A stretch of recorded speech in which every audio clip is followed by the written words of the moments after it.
You're watching Experience Comic Culture and Sales, streaming live daily to Facebook, YouTube, Twitch, and Twitter. Terrible movie. Welcome to the cold opening of the Fat Jack's Comicrypt, whatever the heck this is. So, a couple things before we get into it. I thought I was going to be alone tonight. And there was a moment where I was getting a little nervous, a little sad even. And then someone walked through the door completely unexpectedly. And I gotta say, my mood really brightened. So I want to welcome back for the first time in a while. And trust me, for all the people who are not watching, I've heard. You've told me that you've missed them. Welcome back, my boy Al. Yay! Woo! Yay! The show's a success. We don't have to sell a book. Al's back. Good night, everybody. For a night. Man, it's good stuff, man, that you're here. Good to be back. Hello, everybody. Yeah. I mean, I'm hidden back here, but that's it. Oh, my God. Oh, no shit. No way. Oh, yeah. Hey, Kyle, I'm back. You better get that little buzzer out. You gotta be kidding me. Yo, Kyle, we sell comic books, trademark. We'll be back in a moment.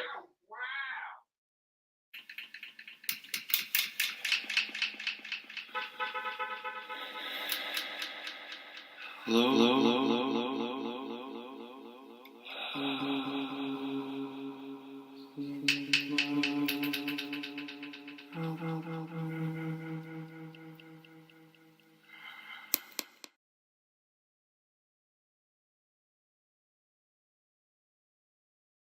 Yeah, I'm kind of getting a little emotional now. I mean, this show is going to really go off the rails. A little jacked up here? All right. I mean, so sorry for the, we kind of had to rush the cold opening because we already had a great surprise with Al, and then none other than the third part of the tripod. The tricycle is officially back for at least one night because somebody has just returned from Italy. Our boy Jason. What's up, Mr. Hunter? How you doing, buddy? Buenos Aires. Yeah, say hello, Buenos Jason. Aires. If anything, if anyone, if there's anything up here that anyone watching is interested in, let us know in the chat. Because the first thing I'm going to do is, Jason, how you feeling, man? Oh, horrible being in Philly. Horrible. Yeah? Oh. Doesn't it suck that you've been missing Red October? You're a Mets fan? Is that it? You're a Mets fan, right? Dark Strawberry's your favorite? I was a Rome fan. Are you a Doc Gooden fan? No. Listen, so the best thing I had for the 2 weeks that's gone, I had no idea what was going on here. Okay. Philly's game 5? Game 5 right now. Stop it. What the hell is going on? Yeah, you missed out on Red October. Do you know how many times? You didn't check? No, I didn't do. I was dead to the world here. Oh yeah, this is I loved it. We're obviously based in Philadelphia for anyone who might be tuning in for the very first time. Fucking ain't right. Gotta say, guys, you just made my day. I don't even know if we're gonna sell a comic book tonight, but you made my day. I got 3 on 1, but you do what you do. Yeah, there's 2 people watching, Kyle. We got Mr. Hunter, but Mr. Hunter's probably like, all right, I'm out. What's up, Mr. Hunter? I don't know. Now maybe you should step in. I should just stand here like a little goober. Hey, Houston. Oh, is he an Astros fan? Nah, No, it's Kyle. Ugh. Kyle being Kyle. Look, I already bet the Phils to win the series like this week. Mm-hmm. So they have to put the Padres away and then go beat Houston so that I can buy all the comic books. Nice. That doesn't mean anything until you've lost the money I've lost betting the Phillies years and years. The Phillies have done us wrong many times. Oh boy, man, I don't know what to do now. What do you got to sell? I'm all thrown off. What's up here? Real quick. Trash. Oh, garbage. Man, I couldn't see, and it's so surprising. I couldn't even. Literally, 2 customers today came in, and I was kind of having I've been on a bit of a high the past 2 nights because of the Phillies winning, and I've obviously because of that high, I've been maybe not sleeping as well or not going to sleep. buddy. Or maybe I've been imbibing a little too much on Slide it home.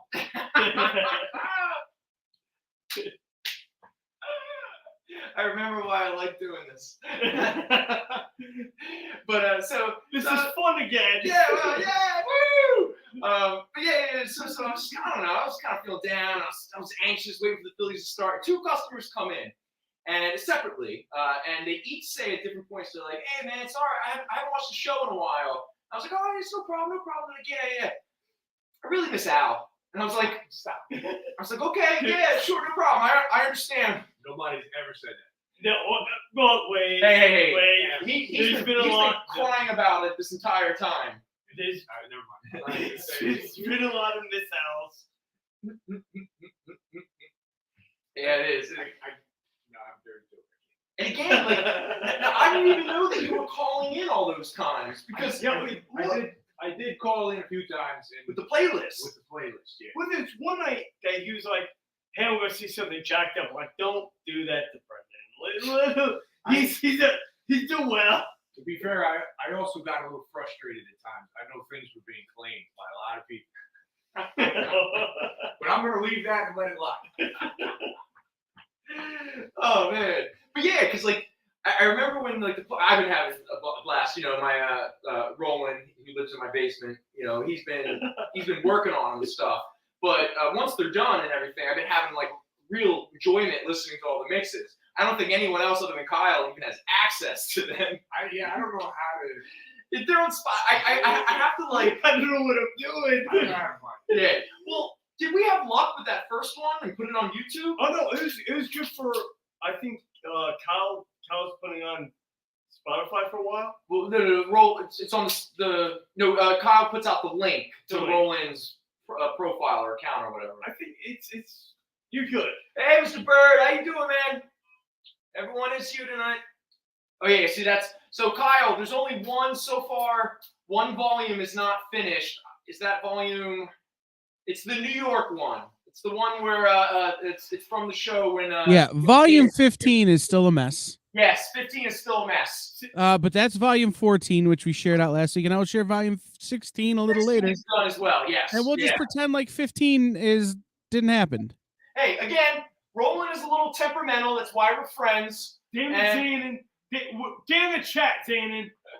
No, Zanin is. Zanen's got issues today. Zanin, my No. Zanin's his. I don't know. Zanin has a personal. Is Zanin good? Yeah. Is he good? Zanin is good. Is his family good? Like. He had a loss. He had a loss. Yeah. So Zanin is out of town to deal with a personal loss. So Sorry, Zanin. Yeah. So I'm thinking of you, Zanin. Same thing. We're like, I know John McClane is probably not going to be here because he's at the Phillies game. I met him for the very first time. Oh yeah, he's a nice guy. Yeah. It's raining out there, so horrible night. I'm thinking of you too, Zanin. Oh my God! I can't believe you two are here. John Marshall's really excited about John McClane. Yeah. He's like, I saw it happen. No, in fact, Marshall was standing right there when Mr. Ebner comes in, right? And I didn't recognize Mr. Ebner because I hadn't seen a photo of him. I haven't met him before, and I was like, "Oh, hey," he's like, "I got books on hold." I'm like, "Oh yeah, what's your name?" He's like, "Ebner." I was like, "No way!" And Marshall was standing that guy. Yeah, so Marshall's standing like right next to him, and Marshall goes, "No way, John McClane!" And Mr. Ebner turns and goes, "Yeah," and Marshall's like, "I gave you that name," and Mr. Ebner goes, "Yeah," and Marshall's like, "Oh," like he was expecting. Like, I want to high five or something, man. He's like, "Yep." Yep. That's me. Anyway, can you have my books and go home? He's like a sheriff from Western. Yo, experience. All right. Let's help. So, Everclear song. He wants to go either between Father of Mine or I Will Buy You a New Life. No. California King. I was gonna say wait until next Sunday, October 30th. Where all I do is talk about my dead father because it'll be the 12 years ago on October 30th. I'll be at Baltimore Comic-Con next Sunday. So I'm going to give you next Sunday's suggestion today. Okay.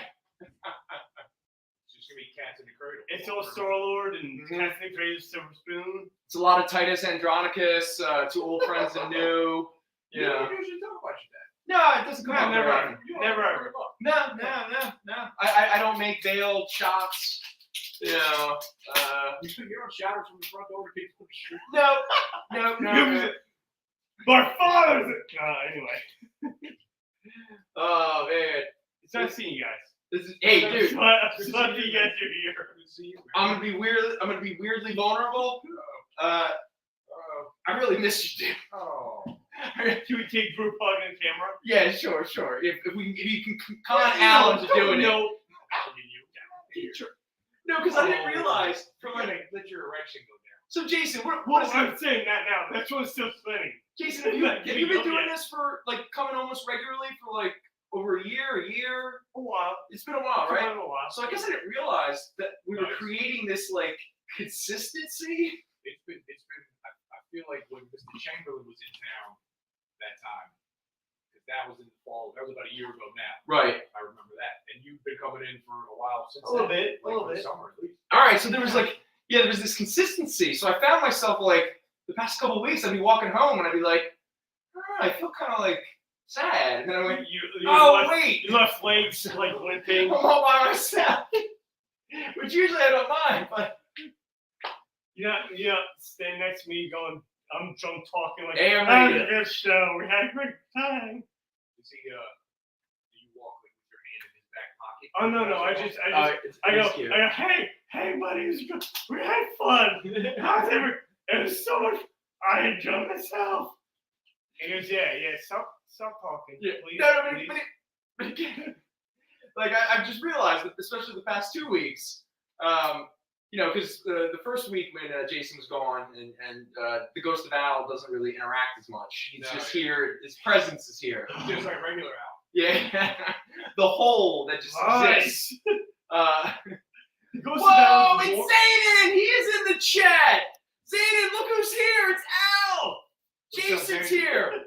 The tripod is officially, at least for one night, back together! Are the Phillies playing tonight? No. Oh boy. Okay. But yeah. Like thank God I was so happy when Zane was here that first show, because Zane and I had so much fun just talking and stuff like that. And then came the next two shows, which thank you that Kyle's there, who every now and again comes in and talks to me. All right, what we got going on? What I missed? I can do that, Right? Yes. Get him back to him. Yep. Oh, people are doing some bets. Hey, Kyle, I have a booking claim. Mr. Hunter, who'd you take in the Lions game? Did the Lions win, please? I don't know. Kyle told me. Where he was watching.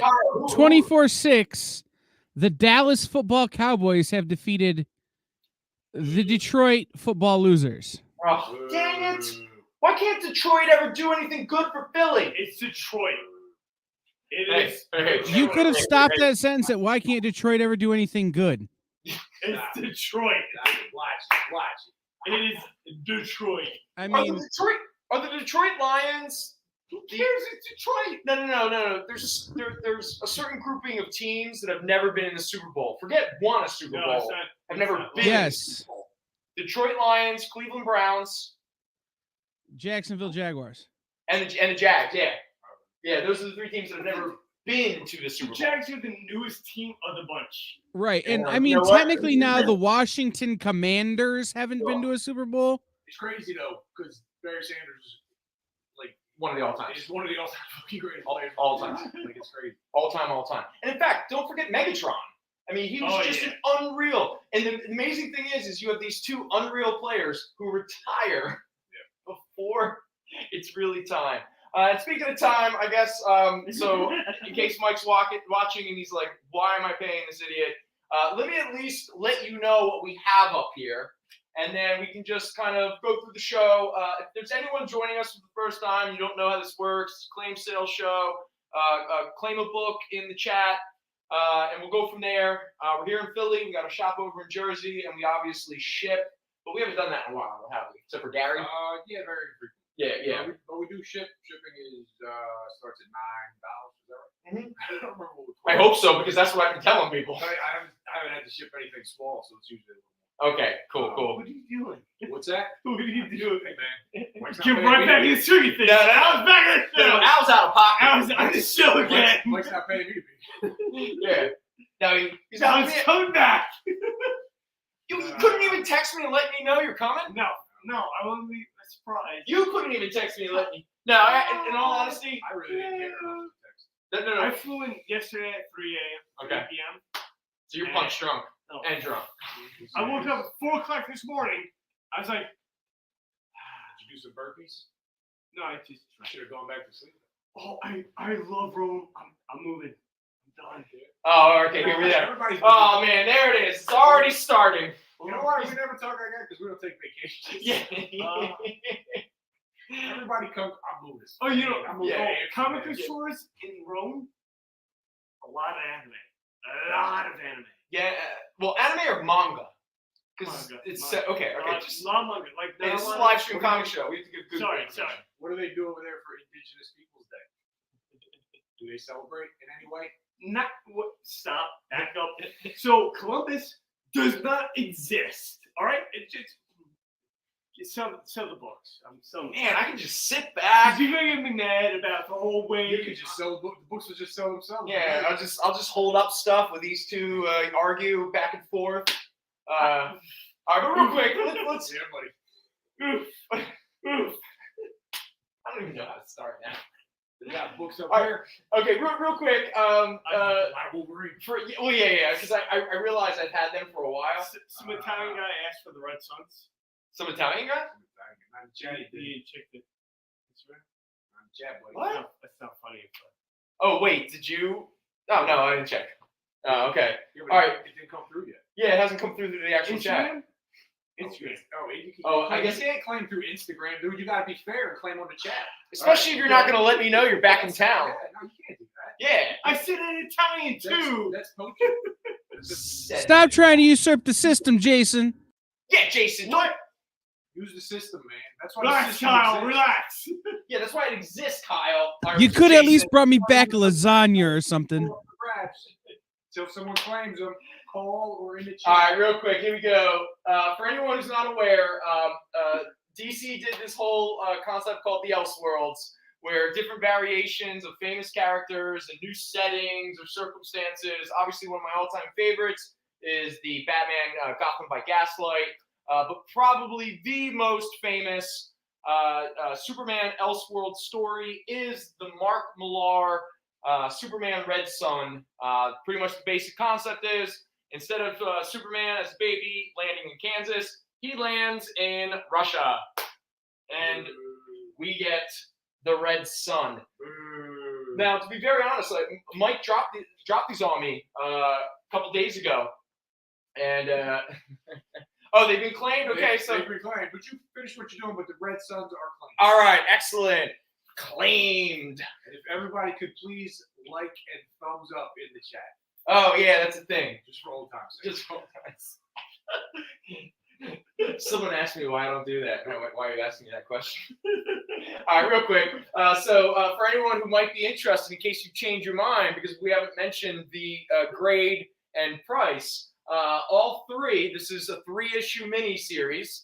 They've been reprinted many times, but in trade paperback collections that constantly go out of print and sell very well. And it's been a long time, probably at least 15 years since I've actually seen these as single issues. I don't know where Mike found them, but good for him.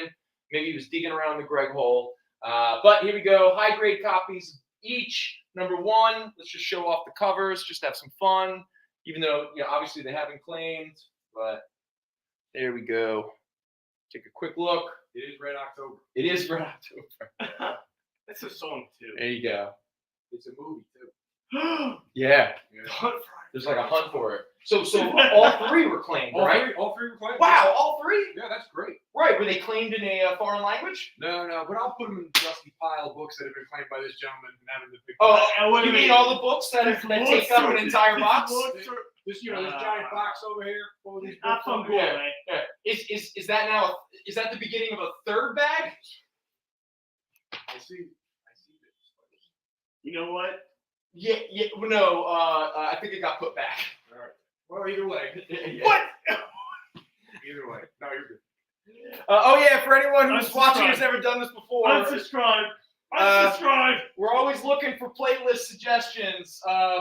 If I've missed anybody, Wordman, he's unable to watch tonight because he's actually watching the Phillies.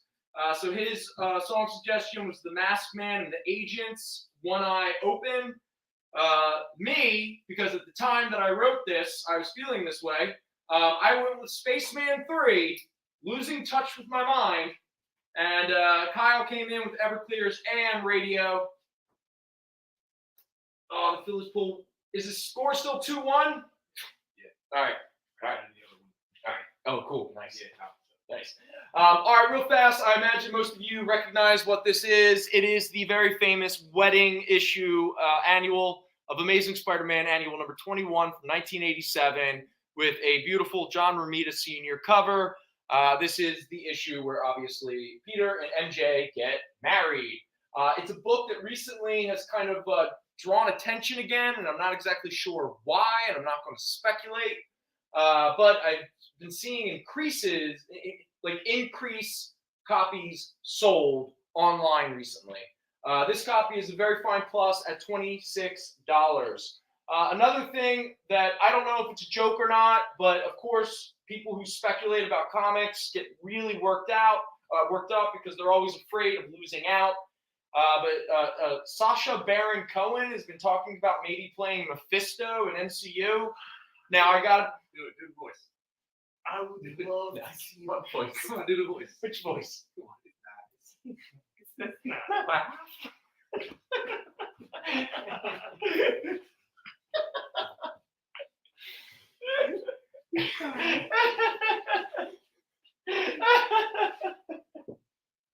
don't know why it was funny. But so once again, no one knows if Kevin Feige or whatever you pronounce his last name is having a joke at everyone's expense, because guess what?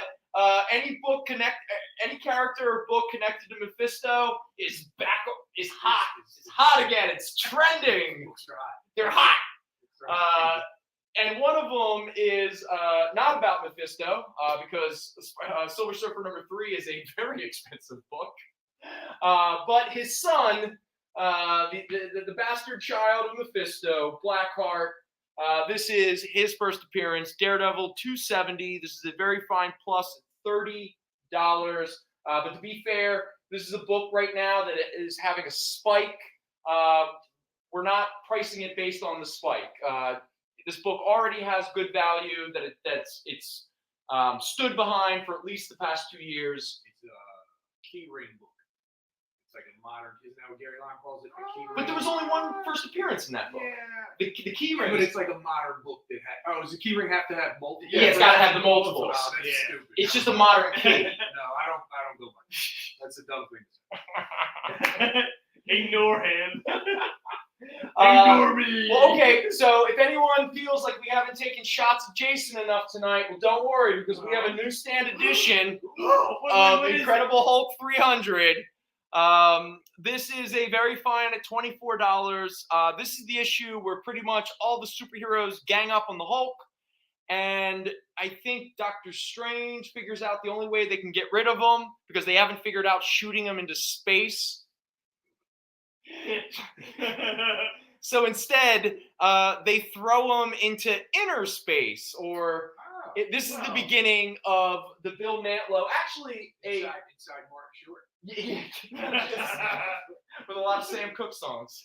But this is the issue that starts the very famous Bill Mantlo run on the Hulk, where he goes to those like Micronauts worlds or whatever. He meets Jor-El, falls in love. Literally, it's just when they did Planet Hulk, it was this story. It's like around there that Nola does the covers. Yes. Like that's where you get those really weird, like alien looking Hulk covers, and like It's where they introduced Rocket Raccoon. Yeah. That's those are awesome. So up till 300, the Hulk was constantly still fighting the army, fighting whatever monster they could come up with, and I guess it's dirty cops. Yeah. Dirty crooked cops. he kind of did. It was weird. There was a lot of cops trying. Yeah, a lot of cops trying. Like it was so strange. I wonder where. I don't know. It's weird that the big green behemoth that destroys buildings was chased With his purple pants. yeah, it's purple pants. But Right. they're still dirty cops. So anyway, military. so this begins. Military. No, but there's also, because for some reason he was always either in Vegas or New York, or actually he vacationed in Venice and Rome, Italy at one point, and the Hulk was like, "Yo, I don't have to destroy Vegas or New York anymore because I found my place. I found my home. I'm moving to Rome." Yes, I totally agree. He's 100% spot on. Can you work remote? No, I'm Whoa, no. All right, let's not. It sounds like somebody has been thinking about some big life choices. I'm making changes. Oh, all right. Hey, as long as it brings you joy and happiness, I support you. Even if it breaks my heart. I'm not going anywhere. Where am I going? Wait, hold on. I'm not going anywhere. Like, Wait. I'm definitely not going anywhere. Here's to you, Dad. Yeah! He's not going anywhere. You can hang out with me for the rest of your What time is it? I don't want to miss the break. Oh, good. We got like 15 minutes. I don't even know what to do. 5:15, 5:55, 6:30, and 6:58. Yeah. And then I realized that I could never see it because it was in a bad place. Okay, let me try to sell some stupid books. All right, let's pull this together. Destroyer. What's those destroyers about? Yes. All right. So here we go. This is a 5-issue Max Limited series, and this is, I don't know if it is Robert Kirkman's. It's one of Robert Kirkman of Walking Dead and Invincible fame. It's one of his earlier Marvel stories. Walking Dead. What's it? I know, right? Man, I knew we were missing this humor. I knew something was missing this week. The jerk. You know what? I'm leaving. I'm done. So not only is it one of Robert Kirkman's. Now, okay, wait, hold on. Get back up again, because Mr. Ramazov is about to show up. No, Al's there. I got it. Yeah. All right, so Robert Kirkman and Cody Walker, who was the original artist of The Invincible before Ryan Otley came onto the book. So Kirkman and his original Invincible artist, Cody Walker, they created this 5-issue Max, which was Marvel's adult line of their famous characters and stuff like that. I believe do we have any idea if Destroyer was a character that existed prior to this, or like some variation of that character? I'm gonna be honest. I don't know. I had seen those for a long time, and then they might be from whatever I priced in Jersey. Really? But I was like, I remember this, and then I totally forgot. Like I saw it on Thursday or Friday whenever I was there. Okay. But I don't think I ever actually read it. Because I think it's a character or like a variation of like maybe a Golden Age character. Again, Probably like a gritty Golden Age. Yeah. But if there's anything we've learned, people definitely come here for real information and facts instead of, I don't know, maybe. Kind of. Can you show one of the covers up close? Yes, of course. Let's show off all the covers. So this is the 5-issue miniseries of Destroyer by Robert Kirkman and Cody Walker. Each of these are high grade at $5 each. I mean, visually it looks very similar to another Marvel character. Right, but I think it's the mask. Yeah. It's that mask that I think is the throwback. Yeah. I'm pretty sure that was issue 2. Here we have issue 3. And then we have issue 4. And last but not least, issue 5. There we go. That is the. Hey Dave, how you doing, man? Look, I got surprised. Look, He's got a whole crew now. I could jump at him, but he said you're here. There he goes. Walking behind me. Mr. Lamazov, how you been, Dave? I can only imagine, brother. By the way, what's the Philly score? Deuce. They tied. Oh. Dang. Do it. Thanks. In Italian. Dos. Oh, Dang it. that's okay. Okay, so those are the 5 issues of the Robert Kirkman. Yeah, I've said it so many times before. All right. So Destroyer is Keen Marlowe is the guy's name. Originally created by Kirby and or Stanley and Jack Binder. Okay. Is basically originally created to be the Nazi version of Captain America. Okay. Except that he didn't agree with the people who made him that way. Mm-hmm. So he was never really kind of the Nazi they wanted him to be. He would team up later with Captain America during World War II, and then in the modern era, he was brought back as a almost Punisher-esque anti-hero. Wait, this guy was Punisher-esque? You gotta be kidding. Yeah. Right? Let me ask you this. What's his name with the American flag, like skull? Oh, Nuke? Nuke. Isn't that Nuke? Wasn't he like a super soldier that didn't want to be a super soldier? No. Yeah, they went to that well kind of a lot. Yeah, no, I think Nuke was more like he was the gung-ho one. Okay. Because they were constantly feeding him drugs. He was like give me a red, give me a blue. Yeah. And they would, in fact, Nuke actually shows up in one of these Wolverine issues because a lot of Central American dictators who pretty much ran drug cartels, much like the 80s was prone to paint a lot of. Our CIA was, I don't know, maybe supporting a lot of terrible people who oppressed and hurt a lot of citizens and workers and whatever. And in the Wolverine comic written by Archie Goodwin, our government? Oh yeah, our government. Yeah. They would rent out Nuke. The CIA would go to, let's call it, not Nicaragua, not Colombia, not Belize, and the CIA would be like, hey, rich, awful person living in a literal palace surrounded by mud huts who kill everybody, we're going to give you Nuke. Because all those rebels, all those quote-unquote domestic terrorists that are trying to take away your gold statue and gold toilet, don't worry, because America will help you out, because that's what we're there for, and we love killing people. There's a question for the chat. Most gonna be like, don't ever go again. Never again. Who would win in a fight? Barracuda or Nuke? Barracuda was who? Was Punisher's villain. He ate the shark, or like a shark ate him or something. Oh, you mean, yes, the Punisher Max Barracuda. Barracuda would destroy Nuke. He was huge. He was like a refrigerator. Yeah. But he was like jolly. He was like a jolly, lighthearted. He was a little too gregarious. Yeah, he was very charismatic.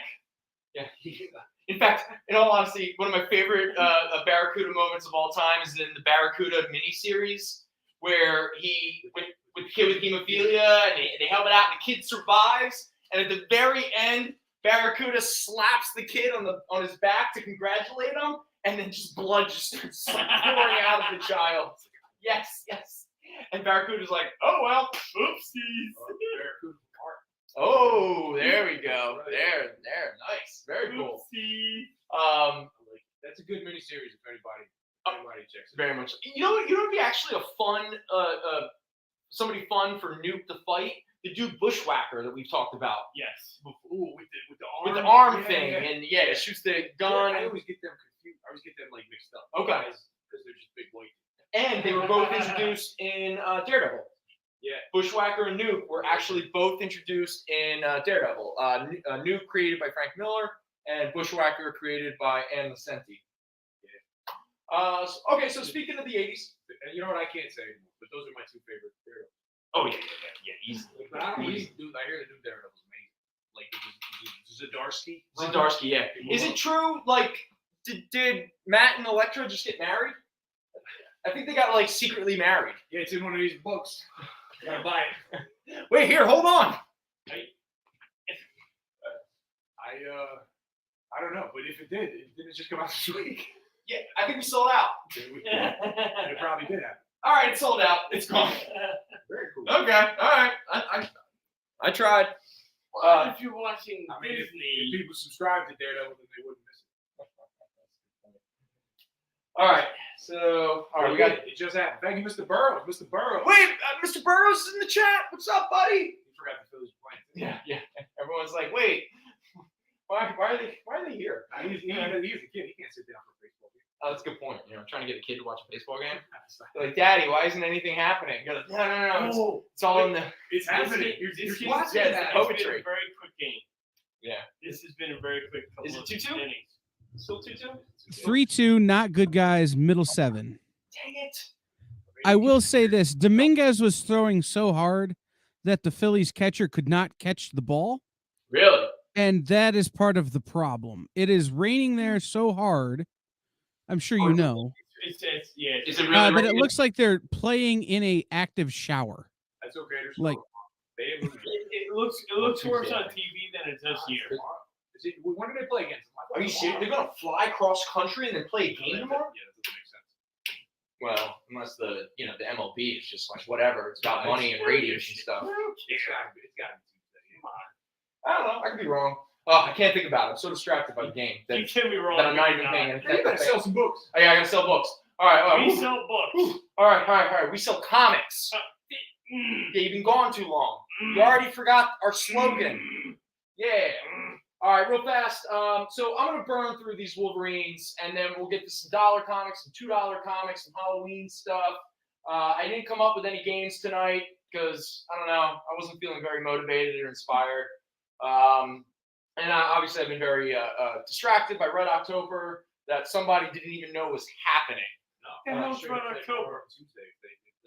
Oh, that is insane. They play 5 games back. Like that's crazy. Yeah, because I think October. they have to get Game 1 of the World Series started. I think on Friday.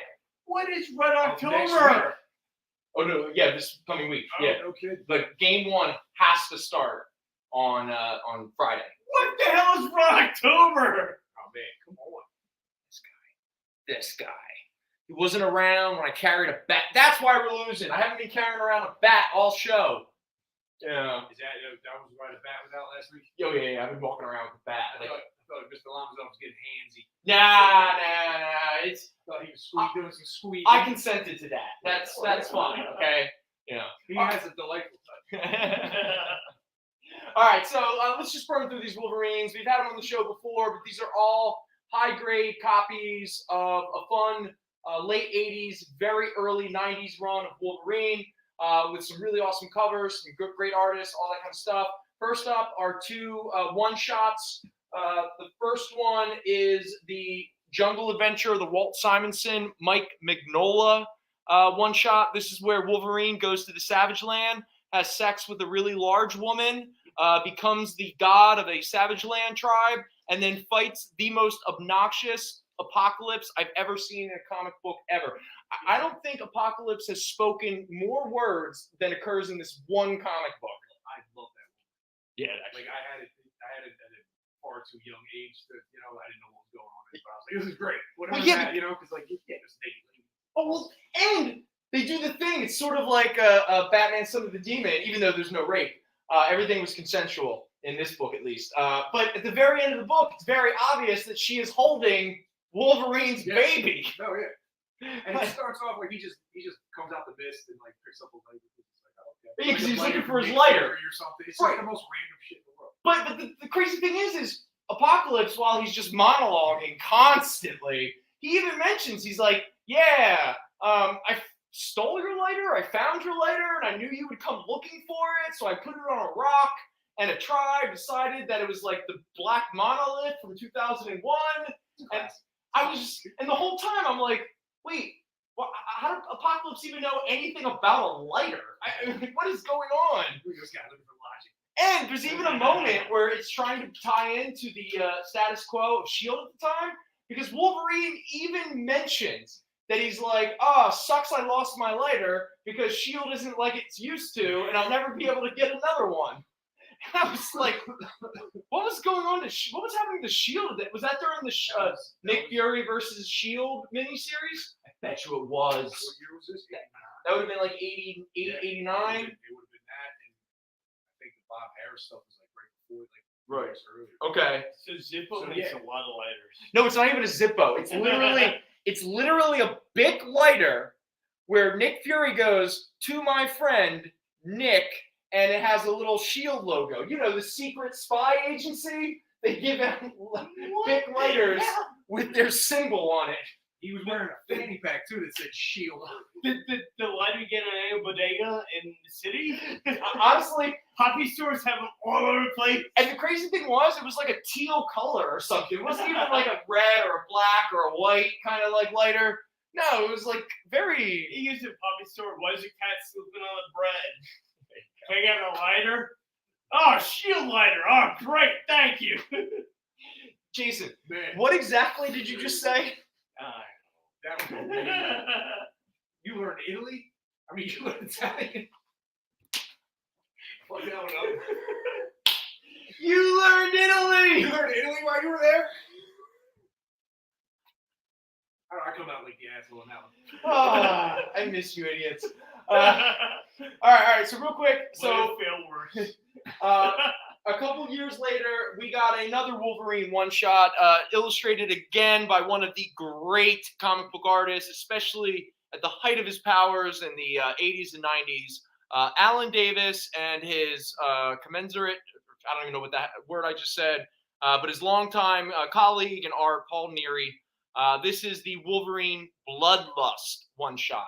Now, I'm going to be honest, I haven't read this recently, so I actually can't remember what it's about. I remember just from seeing it. But it's great Alan Davis art. Already, Mike Mignola, Alan Davis, gorgeous. Oh, I haven't even mentioned the prices. I apologize. Both of these are high grade. The Jungle Adventure with Mignola, that's an $8 book. And the one shot with the Alan Davis art and writing is $6. All right, so there we go. Again, both beautiful, great condition, all that kind of stuff. All right, next up is soon after Chris Claremont left the original Wolverine book, he did the Volume 1 miniseries with Frank Miller. And then in 1988, he started Wolverine #1 with John Buscema with art, as doing the art, whatever. They did issue 1 through 8. Then issue 9 was a fill-in by Peter David and Gene Colan on art. And then Claremont, Buscema, and Bill Sienkiewicz did they did issue 10. That's the famous issue where Sabretooth implies that he might be Wolverine's father. He technically raped and killed Silver Fox, Wolverine's girlfriend. It's important. It's pretty horrific. Sabretooth is a monster. That's the issue more with a nice 3D reprint of it. Yes, they did. Yeah. As they literally describe her painful, humiliating death. I think it was either right at the end or in the middle of the Me Too movement. They released that. You're absolutely I'm right. gonna put that Doesn't out make any here. sense. Just Of all the issues in the world, that's what they were like. Yeah, let's make it 3D. And I've absolutely told this story. It was the very first Wolverine, like solo Wolverine comic I ever bought, and I was very confused. Like, why is Wolverine not in costume? I know him from the X-Men. Why is he walking around with a patch? Why is he? Check that out. What's that? What are we? History up there. Oh, Very cool. dude, That's awesome. Very nice. that is amazing. Because what did we like? I didn't even. Was it like? I think we went like VF Plus. Maybe. Was that the one that was that on the show or was that the one that was on account? Because there was one that was. There was one on the show. I'm pretty sure Art grabbed the one that was on one of our shows. Yeah, I'm not certain, but that's awesome. That's really cool. Good for you. That's one of those sold for like. The customers tell me that they sold one of those sold for like something ridiculous, like $30,000, and it was just like that'll never. If that's true, like that doesn't make any sense. It doesn't make any sense. Like it's just somebody with too much money who has no idea. But like that's a good book to have read for sure. Oh, without a doubt. I mean, it's iconic. Why would you want to read it? It's reprinted and all that kind of stuff. We got a reprint if you want $3.99. Yeah. So no, that's great, especially at 9.6. I mean, that easily like quadruples its value. That's awesome. And it's a book raw that I think sells for around $200. Just the 100. Did you get anything else graded at the time, or was it just the one? Yeah, because I've actually been kind of curious because there've been a couple customers who have purchased books from us who have then got them graded, and they always come back higher than. Come back a little higher. Yeah, I think I've learned too well from Mike. That's good. I don't price. or Henry prices them, where he goes, what's the highest price? Boom, that's what it is. Henry, gotta check the grade, bro. He's just kidding. Henry doesn't do that. No, Henry does not do that. No, not do that. All right, so real quick, we are up against our first break. So when we come back, we're going to burn through some Wolverines. Hopefully, I will not be distracted by my joy of having these three gentlemen here with You'll me. be so distracted. There you go. So we'll do some Wolverines, and then we'll get into some cheap Halloween-y comics and stuff like that, and we'll have a good time. So see you in a minute. Hey, it's producer Kyle. If you like going places where the action never stops, like Las Vegas, the Caribbean, and Atlantic City, then you're probably not who I want to talk to. But if you want to surround yourself with amazing comic books and comic book content made by a devoted group of smart and funny industry insiders, the Experience Members Club was made for you. You can join the experience by becoming a supporting member of our YouTube channel. You get access to exclusive content that no one else gets, like members-only live streams, pre-sales, one-on-one Q&As with production staff, and other content that's exclusively for members. Plus, for a limited time, if you sign up now, you'll be entered into our giveaway of a slabbed comic book. Just call this 1-8... hold on. It's 2022. No one makes phone calls anymore. Scan the QR code at the bottom of the screen, or just visit the membership section of our YouTube page, and you'll be on the VIP line of the comic book buffet, baby. Look at the size of those perks. Join today, and I'll be saying, who loves you, baby? Me. The answer was me.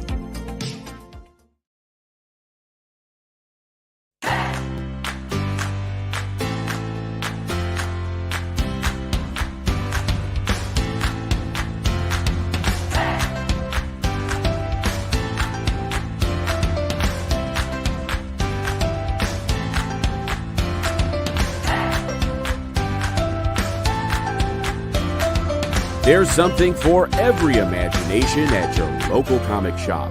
Visit comicshoplocator.com to find a store near you.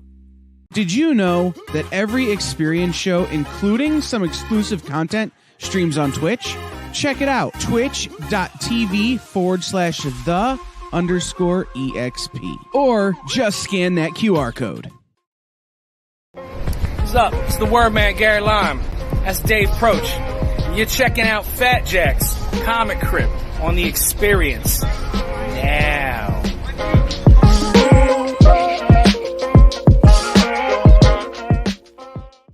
Oh, comics. Hey, everybody, we're back. Hi. All anime. All Manga. Okay. All. Okay. All right. Just because No. there's a difference between anime and manga. And you went into a comic book store I said, and you said it was all anime. I feels like- corrected myself. Did you? Did you correct yourself? I'm done. I'm walking now. I'm done. Good luck, guys. All right. I promised myself. So, real quick. So soon after Claremont left the book, Peter David came on and did the Gehenna Stone affair, which was all about a story of, in the past, the evil Mesopotamian god Baal. He created this kind of weird gem-like thing to consolidate his power so he could kill Jerusalem, because Gehenna was this whole like sort of slum, monstrous, terrible, sinful slum outside of Jerusalem. And, you know, obviously a hero by the name of the Hand of God defeated the great demon Baal, and his entire spirit was put into this Gehenna stone, and then the Hand of God shattered it into hundreds of thousands of pieces and threw it to the four corners of the world. Skip ahead thousands and thousands of years later, and somebody is trying to pull the Gehenna stones back together and bring Baal back. So this storyline was a six-parter written by Peter David, illustrated by John Buscema, with inks by Bill Sienkiewicz. You also get some gorgeous Kevin Nolan covers. Now, these are all high grade, and I'm pretty sure they're all around the same price. I think they're all $8. Yeah, because this is still an early era of the Wolverine series that started in '88 and ran for most of the '90s. And a lot of these issues, especially the first 50 issues, are all starting to just kind of have some value, just based upon, obviously, the popularity of the character, the age of the series, and the nostalgia, I think, wrapped up in a lot of this book. So this is issue 11. Part 2, issue 12. Part 13. Part 14, where Wolverine punches a gorilla man. And then we got the last two parts. Part 15, where, yep, vampires are a part of the story. And part 16. There we go. Now, again, all of these are high grade at $8.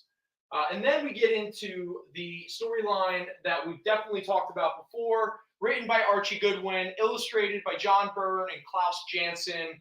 That is the Acts of Vengeance storyline. It's where Wolverine goes down to a fake Central American country to fight a bunch of, despots and a Nazi cyborg barber, a guy who was very obsessed with a close, clean shave.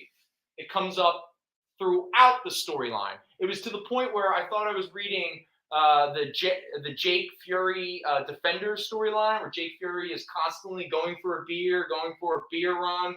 It's like these weird motifs that just keep popping up, and you can't fully understand why. I think you texted about it. You're like, it's just every scene. It's like, I'm gonna grab a beer. I'm getting a beer. Dude, again, there was the whole plot thing where Moon Knight is caught in a death trap. And the guy goes, "You're going to die, Moon Knight. Here's a beer for the road so you can at least have one last drink before you die." And I kid you not, Moon Knight uses that beer to escape the death trap.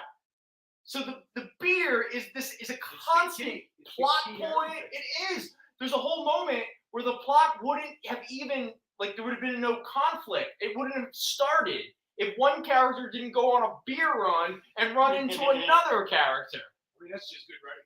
But that's what I'm saying. It happens so much. I had to text people about it because it was blowing my mind. So in this one, the whole shaving cliche, it's a whole thing.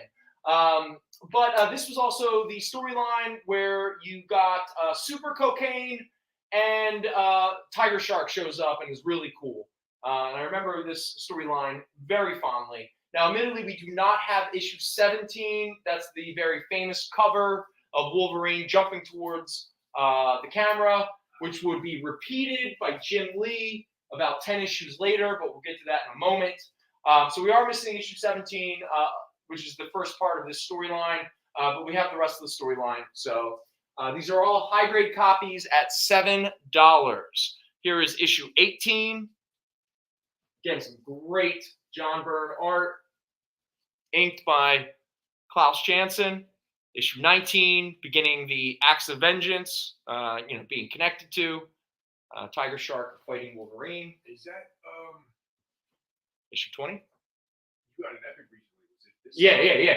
Okay, cool. Okay, the only reason that all this stuff is fresh in my mind is because I've been reading it, and that's why I was like, maybe I should really try to sell those Wolverines. I couldn't remember if it was that or later, the late Deathstroke and stuff. No, I don't know if they put that out yet in an epic. Yeah, I'm not too sure about that. Issue 22, again, where super cocaine starts to become a real problem. Issue 23, which is the final part of that storyline, and the last time Archie Goodwin and John Byrne and Klaus Janson were on the book. But I don't know, because I did pick up volume 1 and volume 2, which is Wolverine. It's the Marvel Comics Presents storyline that sets him up in Madripoor. Okay. Introduces a lot of Tiger and other different kind of characters that will play a role throughout the early issues of Wolverine. And then it collected issue 1 through the Gehenna Stone Affair, and then volume 2, which is the recent one, Back to Basics. That's the Archie Goodwin, John Byrne story, and then I think up to like issue 30 or so. Okay. Because at this point, once we get into issue 24 and on, they're not one shots, but they're like single issue stories. Like I'm pretty sure this one here, issue 24. Now again, these are also all Jim Lee covers, but Jim Lee does not do the interior art. I don't want to get anyone too excited, but I'm pretty sure this issue 24, was Peter David and Gene Colan doing the art. Okay. And then we get to issue 25. Oh, newsstand. High grade, $7. Again, Jim Lee covers, but this one I think was written by Joe Duffy, and then Buscema came back to the book for a brief period. This is the only one that isn't a high grade. This is a very fine plus at $5. This is issue 26. But it's gotta be good to have, like, for Buscema, because he did the Marvel Presents too. Yeah, he did the Marvel comic. Epic to kind of roll into it like that. That's smart. And the Buscema art is great. No, yeah, and his whole that whole it's a good story to sit down and read it all and get out of one volume. Absolutely. And again, another reason, like, and then you get Gene Colan doing some of the art, which again, it's so obvious why as a kid I had difficulty, like, kind of getting into a lot of this early Wolverine stuff until Byrne came on, because I think at the time I didn't appreciate the art of Buscema and Colan. Oh, I'm sure it did. Like, even with a lot of the covers, like for Wolverine, you had like the Kevin Nolan stuff. Yeah. I just, like, as a kid, I was like, oh, that's weird. It doesn't look right. It doesn't look like Jim Lee. It doesn't look like that's not Wolverine. He's all weird and soft looking. Yeah, no, I mean it kind of is like it's just it's a different style. I didn't appreciate it. I didn't appreciate the art as much. Absolutely, especially because at this time, X-Men, which would have been standing next to Wolverine on the shelf, was being illustrated by Mark Silvestri, Jim Lee. Such a flashy, for a kid, you want to see like the muscles. Yeah, you want pinup girls, you want Psylocke barely wearing anything, and again, Wolverine is not even in costume for most of the book. I feel like, what the hell is that? What's going on there? Like, no kid wants to see that. Yeah. In fact, it was Peter David who was like, I'm bringing the costume back, to the point where Wolverine constantly explains why he has his costume with him, why he's putting it on. And again, the whole thing about people not knowing who Patch is, that was like a Claremont thing. Well, Peter David must have been like, nobody is that big of an idiot. I mean, you got Jessica Drew, you got all these people who knew Logan like throughout his history, and yet this dude shows up who's a little man, who's very wide, who has Wolverine's iconic hair, but he wears an eye patch, and suddenly he's like, oh, no one knows it's me because I'm supposed to be dead like the rest of the X-Men. What the hell are you reading? So Peter David, but it's funny, but when Peter David started writing some of the issues, I think at the time editorially, he wasn't allowed to fully like go against Claremont's kind of stuff. But at that point, Peter David started to kind of almost poke fun at it. Because like multiple characters, like Logan would be like, oh, I bet you didn't know. I'm not Patch. I'm actually Logan. And everyone's like, yeah, dude, I know.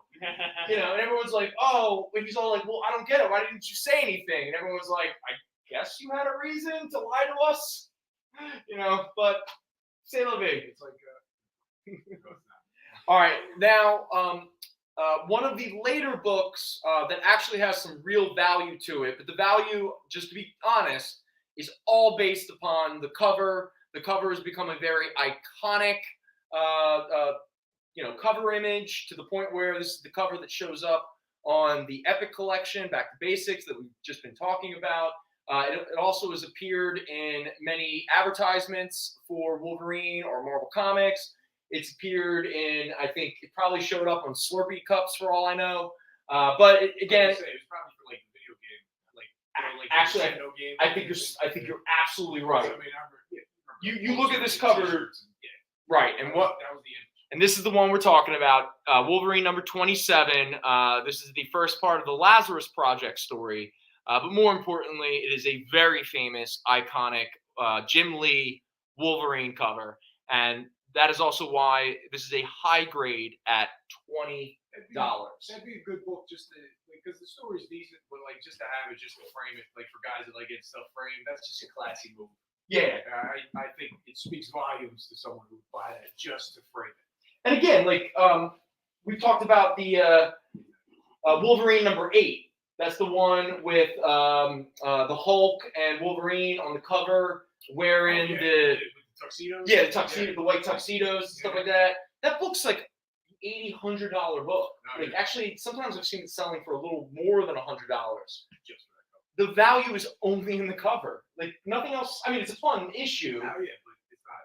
There's no first appearance. There's nothing happens. No, nothing happens. In fact, there's a fun moment that I guess I had forgotten about because I just reread it. When the Hulk shows up for whatever MacGuffin reason, Wolverine, who is lying to everybody about being or not being Logan, not being Wolverine, he's Patch. The Hulk is obviously, I'm Mr. Fix-It. No one knows that I'm the Hulk. Yeah. So Wolverine, like in his inner monologue, is constantly making fun of that. And so what he does is, when Bruce Banner is asleep, he sneaks into the Hulk's room and he tears up all of his clothes, and the only thing he leaves in the Hulk's luggage is oversized purple pants. And then throughout the story, where the Hulk and Wolverine are interacting, pretending they don't know who each other is, the Hulk is constantly getting a new suit that he's paying way too much money for that gets destroyed. And Wolverine's always like, well, I mean, I got these purple pants here. And it's just this, I was amazed at how much it was a running gag that just would not stop. It was constantly coming back to that. It was a lot more fun than I think I appreciated when I was younger. You're supposed to read it on a bi-monthly schedule. Yes. You're not supposed to read it all back to back. Yes. All right, so real fast. So we have a good run of Wolverine. So let's just move through these. We're about to get through a couple issues before Mark Silvestri comes onto the book. Mark Silvestri was probably the most prolific Wolverine artist during this run. I mean, I know Adam Kubert had a pretty good run. Lionel Francis Yu kind of really made his name on the Wolverine book. Especially when Wolverine was selling like one of like the top 10 books. He's like that dead-ass center of like the first 100. Absolutely. In fact, Silvestri's Wolverine run really defines 90s Wolverine. Yeah, no, But before we get there, we have Wolverine #28. Now, these are all high grade. So the prices are starting to come down as we're getting away from a lot of the older ones. This one is $6. And then issue 30. I'm pretty sure this is the last of the $6 ones. After this, we kind of get down to all of these being, I think, about $5. And boom, first Mark Silvestri. There's the cover. And there's him starting to do the art duties. So there we go. That's $5. Issue 33. Issue 34. And now we're getting into, I used to have notes, but I wrote them like weeks ago. Or actually at this point, I think I priced these up like a month or two ago. In fact, there's going to be a big gap in a lot of these issues. It's because some guy bought a bunch of them like a week or two ago. He's like, hey, do you have any more Wolverines? And I was like, actually, I do. Take them. Yeah. Lady Deathstrike shows up. Plus, you get a cameo appearance from the greatest Canadian superhero of all time, Puck. And this is kind of an iconic cover. Not in the same way, obviously, as 27, but Wolverine 36. Wolverine doing his best impression of Schwarzenegger. Obviously, $5. These are all $5. Yeah, like we're at that point where they're introducing like the little girl clone. Yeah. And then they introduce the Wolverine cyborg. It's like follows her around. She like controls herself. Right. We're getting into, and we're about to get into the whole thing where they're trying to redevelop Sabretooth's familiar relationship to Wolverine. It's where Cable shows up. Yeah. Oh, speaking of the Wolverine cyborg, there you go. That's the stuff. And then you get to like 75 has the cover. 50. Is it 50? Yeah, it's 50 okay. Where it's got the die-cut cover, and they introduce the character Shiva, and they do the thing where, because at this point, leading up to Wolverine 50, there have been a lot of clues to Wolverine's past. His familiar connection to Sabretooth, his connection to certain wars, his connection to certain people, all that kind of stuff. Well, it was around issue 50 where I think Bob Harris was the editor for all of the X-Men books. Claremont at this point is long gone. He has moved on to greener pastures, and the X-Men editors at this point decide that they do not want to resolve any of Claremont's dangling subplots. And one of the big one was obviously Wolverine's past.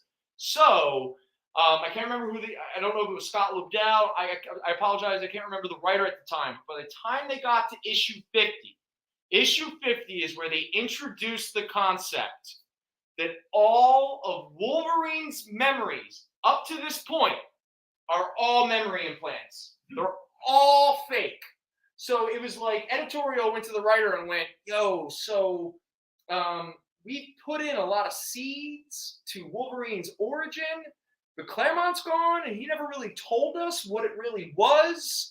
And I think fans like not knowing. So can you just erase all of the implied memories at this point? And the writer was like, all right, they're all fake memories? Like, and that became, because I remember that time, issue 50, even a bunch of 13-year-olds were pissed at that. Because they were like, wait, so everything we know about Wolverine is a lie? They're like, yeah. That same person was like, yes. To be a Jedi, it's in your bloodstream. It's a virus in your bloodstream. And that same person was also like, wait, the Peter Parker we've been following for the past 30 years was a clone this entire time? Marvel was interesting in the 90s, that's for sure. They were something. Yeah, all right, there we go. That is the character that we were just talking about, the LCD. I'm kind of starting to notice. Yeah, that is the little girl cyborg or whatever that was going on. LCD, LCD sound system. So this is a high grade again. These are all $5 until we get to the 2 Cable issues. They have a little bit of value, even though maybe they don't have the same historical context as they did at the time. This is issue 40. Again, Wolverine running around with a little girl being stalked by an android cyborg version of himself. If it worked for Terminator 2, I imagine Marvel Comics went, do it. And they were like, with who? And they were like, not Deathlock, do it with Wolverine. He's like, okay, Wolverine's got a kid with him, and a cyborg is hunting him. And you get one of the weirder Wolverine stories. And now we get to the 2 issues that I was referencing. This is Wolverine issue 41 and 40. This is where they begin to, Cable obviously shows up during a very early period of him, so he hadn't been overexposed at this point. But this is where they start to reapply the idea that Wolverine and Sabretooth actually have a family relationship with each other. Because again, at this point, there was still lots of implication that Sabretooth was Wolverine's father. And I gotta be honest, as trite that might seem, or hokey or something like that, I look back on it and I kind of wish Sabretooth was Wolverine's father. Like just a terrible, abusive, awful father. It would feel a lot better with the character. Right. And you don't need to have like them having sisters and then a mother or anything like that. Just have just 2 broken. Just not gonna work. Yeah. It's like not just hate each other. Like again, like I go back to that Wolverine number 10, where Sabretooth leaves the note. I'm the only one who can hurt you on your birthday. Oh, what the hell? That's a cool. And again, talk about an abusive father. I mean, that's pretty wild. Hey, welcome to Yes. This is the LCD issue. No. The one where you actually now she's already in the book, but I think issue 39 is her first appearance, or at least it's the issue where she first shows up on the cover. Mr. Burrows, this is the one you wanted, right? The LCD, and also the 37 went to Mr. Kiernan. He was ahead of you in the chat. I haven't done this for so long, but we'll see if we can find you a copy in Jersey. Cool. Yeah. Well, look. I mean, they're not the craziest things to hard to find. No, yeah, we've been getting a lot of stuff. So this Good. Whoa. And then real quick, we get issue 42, which finishes the storyline with Cable and Sabretooth. I don't want it anymore. Not only do we have a first print, high grade at $10, but we also have a second print, which you're not going to be surprised to hear is the same grade and the same price. It's always fun. It's in the book. Yeah, it's the same exact price. Okay. It's like, then what's the difference? Yeah, like why waste everybody's time? And for anyone who doesn't recognize the difference, obviously this is when Marvel realized they could just recolor the background and put it back out again without too much effort. So good for them. All right, so that is Wolverine number 42. And then we're still in the Silvestri run. This is issue 43. Now, I don't know why, but for some reason at this point, they jump back up to like $6. Yeah, because I think these are still the issues where they're introducing more aspects of Wolverine's past. It's weird because like these issues, I mean, really all Wolverine for the longest time is just a steady, like no increase in price at all. Right. And yeah, you're right. Now these are starting to jump up. But they're jumping up in value and everything. And I wonder if we're starting to see again. We've joked about it, but late '80s and early mid '90s nostalgia really starting to juice. Because again, this guy came in the other day and he bought a ton of this era of Wolverine and a ton of that era of Spawn and that era of Punisher. That guy definitely had a very specific taste. You know. Was his name Duke? No, it was not. No. This guy was a nice guy. No, I'm just kidding. I'm kidding. Mr. Towers, if you're out there, just a little friendly ball bust. Who's that? All right. So, we're coming up on so let me just burn through some more Wolverines before we hit our break. This is issue 44. We're back to $5. Now we got issue 45. Again, Sabretooth keeps popping up because they keep pushing more and more of Wolverine's history. This one is $6. Again, these are all high grade. Oh, I guess any of the books that deal with Lady Deathstrike and Sabretooth, they jump up in value a little bit extra. This is also 46, high grade, $6. Again, Sabretooth. Now we're into issue 43 where we find out Wolverine is a terrible driver. Now we're at a high grade at $5. And now we're up to issue 49. This is where we're beginning the Shiva scenario, or actually issue 48 starts it, but the guy bought that one.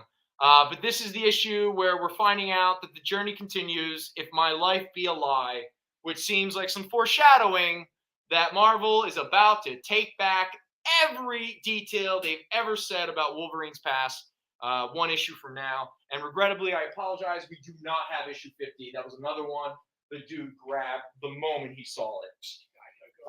All right, so now we got a couple minutes, so I'm not going to really get too much into these.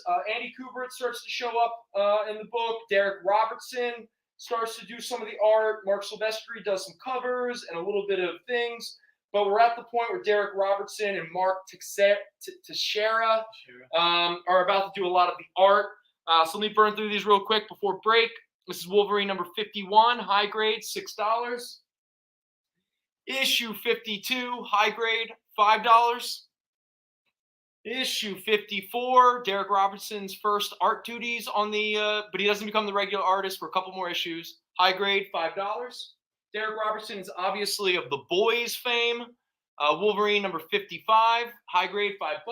I'm pretty sure all of these are high grade at $5. If there's a difference, I'll let you know. But if not, just assume they're all high grade, $5. Issue 56. Issue 57.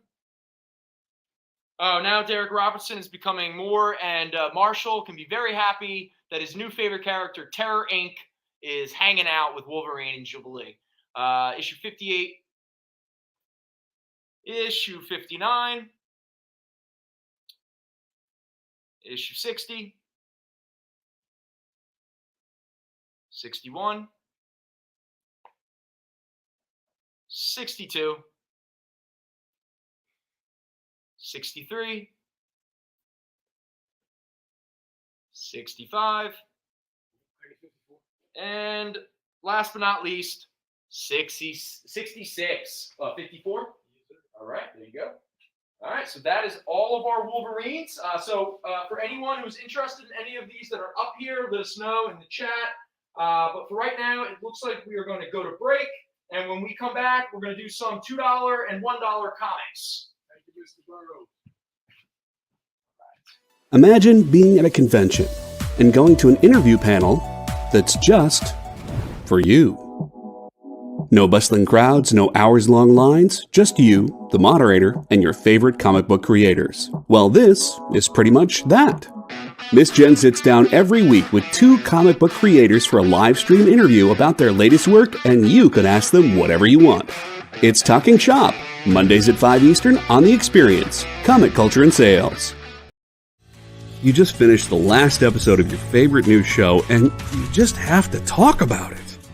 But all your friends are ghosting you because of that incident last week at the buffet. Oh, you know the one. What you did to that chowder. Ugh. Keeps me up at night. So what do? Join writer Dan Wickline as he breaks down all your favorite pop culture media. Whether it's a review of the latest nerdy TV show or a dive back into the history of your favorite comic characters, Dan's ready to discuss all the hottest topics live. Join the conversation as Dan live streams Tuesday through Thursday at 5 Eastern, 2 Pacific on Twitch, Twitter, YouTube, and Facebook. The Dan Wickline Show on The Experience, Comic Culture and Sales.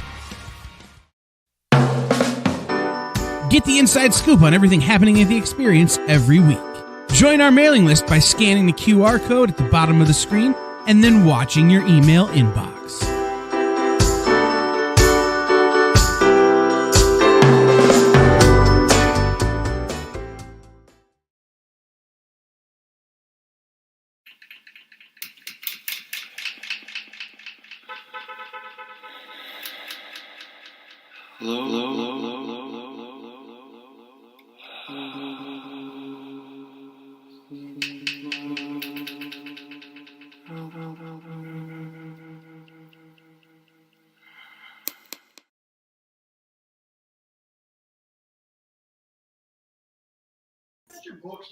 All right, I got to jump in here.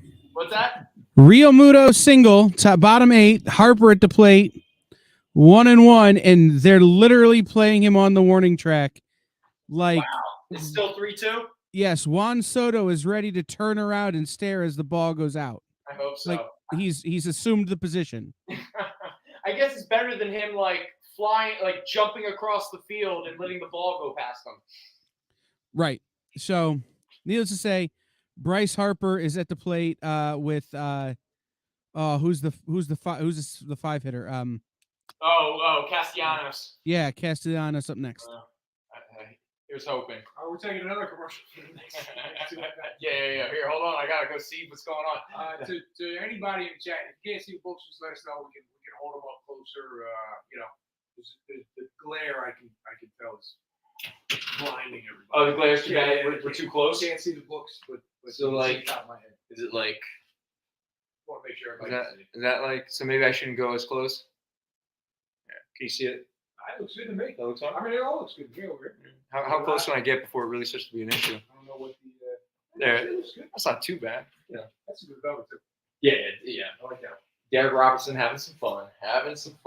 All right. So if anyone has any questions, let us know. We got the Wolverines up here.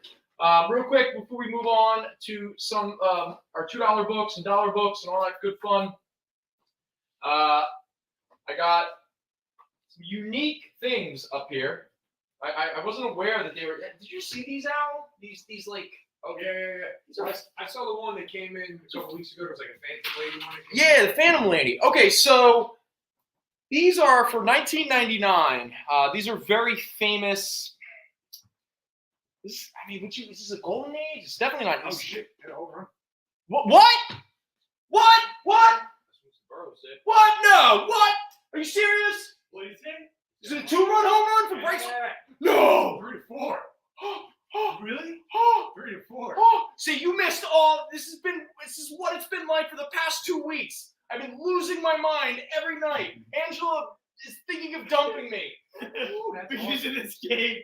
Dude, no, This game's ruining me. Dude, oh my god. I tried to share my screen so that y'all can see it, and Zanin beats me to it in the chat. It's all good, man. Oh my god, please win. Oh man, that's exciting. Oh, that is so exciting. We gotta get out of here and get that gate down. It's okay. The city of Philadelphia has greased all of the poles. Not yet. No, they're great. No, you missed that too. They've been greasing the polls But it's not all week. Oh, you mean game's not over yet? Jason, I they're know not they are. talking about that club you like to go to after the We're show. sitting on the winning team right now. Yeah. You haven't been here to watch. You weren't here when they came back 2-0 in the bottom of the 9th inning and won 6-2. You weren't here for Reese Hopkins the bites the bat spike home run. You weren't here last night. Did you watch the game last night? No. Because you didn't even know. I got home at 3 p.m. last night. Oh, yeah, you're right. He was like, oh, no, Mets are playing? I gotta watch the Mets. Oh yeah. Ooh, The Mets. stop. I gotta watch VHS tapes of old Mets games. Real quick, Gary at one point during one of the shows, a week or two ago, Gary goes, "Hey, how did he set it up?" He's like, "Hey, Brennan, when are the Mets playing again?" And him and I just started to laugh. Like I started laughing, and Kyle comes in and goes, "I don't get it. What are you two talking about?" And that's because the Mets. The Mets. Yeah. Yeah. Anyway, real quick. So Al, no, seriously. So these are St. John ANC. Like, who published these books? I think. Oh, I don't know who published them. So they're like reprints of Golden Age with like what do you call it, lithograph in there. Right. The cover. Yeah. So But I think it's like whoever does those Psycho republications. the PS. Yeah. Like the PS. Okay. So this is a really neat one where not only do you get a beautiful reproduction of a famous, hard to find Golden Age comic book, but it comes with the cover as a beautiful lithograph already in like a bit of a matted frame. Yeah, it's this company who does the PS art books. They do like reprints of, I think, primarily Golden. Well, right, because really early Silver. Yeah, because this one just came out. Now, so this is the one that just came out this week. Let me be careful of the glare here. This is the Psycho issue that introduced the character The Heat by Jack Katz. Now, I've heard a lot of people complain about this. Those PS art books do have, it's a weird price. What are they, like $18.99? Yeah, it kind of depends. I mean, this is $16.99. Okay. And it's like a reprint of one book though. Yeah, because I've known a few people who wanted to buy it, and then you tell them the price, and they're like, It's "No, I'll pass." They're expensive, but I mean, you get the original ads. It's pretty cool. They're very cool. Absolutely. And honestly, like I mean, to get a Golden Age book to get one of these, this is like a $300 book. Like you're not going to get this kind of stuff in this condition. So Actually, I think 300 is being generous. Yeah. Some of those books are really. So I mean, like just to unless you're going to buy. I mean, this isn't even EC, so like you're not going to get. Yeah. Like there's no collections for this stuff. Yeah. So Phantom Lady, obviously, she's a famous Golden Age character. Yeah. Was this company ANC? It's interesting. I think that actually might be something different. Yeah. So there, you have the Phantom Lady, you get the Strange Terrors, and the other one we have up here to show off, because these both came out this week, these two. I think Phantom Lady came out. This is Weird Horrors, number 6. Oh, here we go. St. John Publishing Company, February 1953. Artist William Ekgren. Weird Horrors, Monsters from Outer Space. So again, bless you, you get a complete reproduction of the original book, including ads, all that kind of stuff. And then you get a gorgeous lithograph already in a matted frame of the cover itself. I don't know if he got these as well. I know we had a customer that ordered Phantom Lady. So if he's watching, if you put it up, just let us know how it is like inside the. And he's a fan of the show, from what I understand. Oh, really? But he's probably not. He's probably watching. Yeah, I imagine a lot of people watching this. At this point, yeah, I don't understand why. Oh my God. No, so technically this isn't a Nosferatu comic. It's a reprint of it's a reprint of Eerie Comics #1. Oh my God, for real? Yeah. Artwork by Bob Fujitani? Not like Eerie, not like the magazine Eerie, like a different Eerie, like a Golden Age Eerie comic. Oh, okay. So yeah. Interesting. I don't know, pretty cool. $16.99 plus shipping if you don't. That is true. Okay, so because it is Ookie Spooky season, so I want to kind of like burn through some books. I have in my hand a bunch of horror-oriented Batman comics. And I think I'm going to do, so these I'm going to do $2 each because of the prestige format books. But real quick, I'm going to do these books for $1 each. I have here the Batman Scarecrow Fear one-shot, which was a reprinting of a Neil Adams cover and a Mike Barr, Alan Davis 1980s Batman comic. And then right here is I'm missing the final issue. I apologize. So I have issue 1 through 11 of a 12-issue miniseries. So if you are interested in all 11 issues and you're willing to purchase all 11 issues for $1 each, instead of $11, let's just do $10, okay? But what's really cool about this series, it's called Batman Gotham After Midnight. It's written by Steve Niles, who really made a career writing horror comic books, and probably one of the more horror-oriented aesthetics, especially for 90s Batman comics. It is illustrated by the artist Kelly Jones. So again, here we go. This is issue 1. Issue 2, The Axeman Cometh. Issue 3, Clayface being Clayface. Issue 4, I don't know what the heck's going on there. Issue 5, Predatory Gate Crashers or whatever. Oh, this is a fun cover. This is issue 6. That's very Halloween-y. Joker with a trick-or-treat bag hanging out on a big pile of pumpkins. You know, smiling. Here is issue 7. So again, these are all sort of like horror-oriented, even though technically that is definitely not only a Christmas cover, but I'm pretty sure we can refer to this as a bondage cover as well, which if anyone pays attention to the secondary market, people love their bondage covers, especially if they are a famous female Marvel or DC characters. Seems to always be on a Batman. Pineapple is a safe word. Issue 9. My favorite word used to be head of lettuce. Pineapple. There's too Head many, of lettuce. too many letters. 10. But you would never say head of lettuce in any other context. Pineapple you can say with the ball gag in your mouth. Yeah, right. How many times have you done that? Try it. Ball gag in my... Sure, I will actually. Yes. Later. Issue 11. Monster Mash. There you go. A little nod to one of the more famous Halloween songs of all time. So again, regrettably, we are missing issue 12 of the complete 12-issue miniseries. But if you're interested, you can have all 11 issues for $10. If not, each individual issue is only $1. Mr. Hunter, they're what, very fine plus. I mean, they're not busted. Wait, those books? Yeah, they probably read once and that's it. No, they're off the shelf. Yeah, they're off the shelf. So, I mean, technically, if I were to grade them, I would grade them as like a high grade. But again, they're $1 each. Yeah, they're $1 each. They're cheap. That's the grade. Yeah, and they retailed originally for $3. So I tell you what, if they're in the bins, they're $3.50 or $4 a piece. Mhm. So you can buy them now or buy them later. right, there you go. We don't buy them at all. Okay, next up. Now these are prestige, and again, they're all in high grade condition. These are thick, square bound books. They retail for around $6 to $7.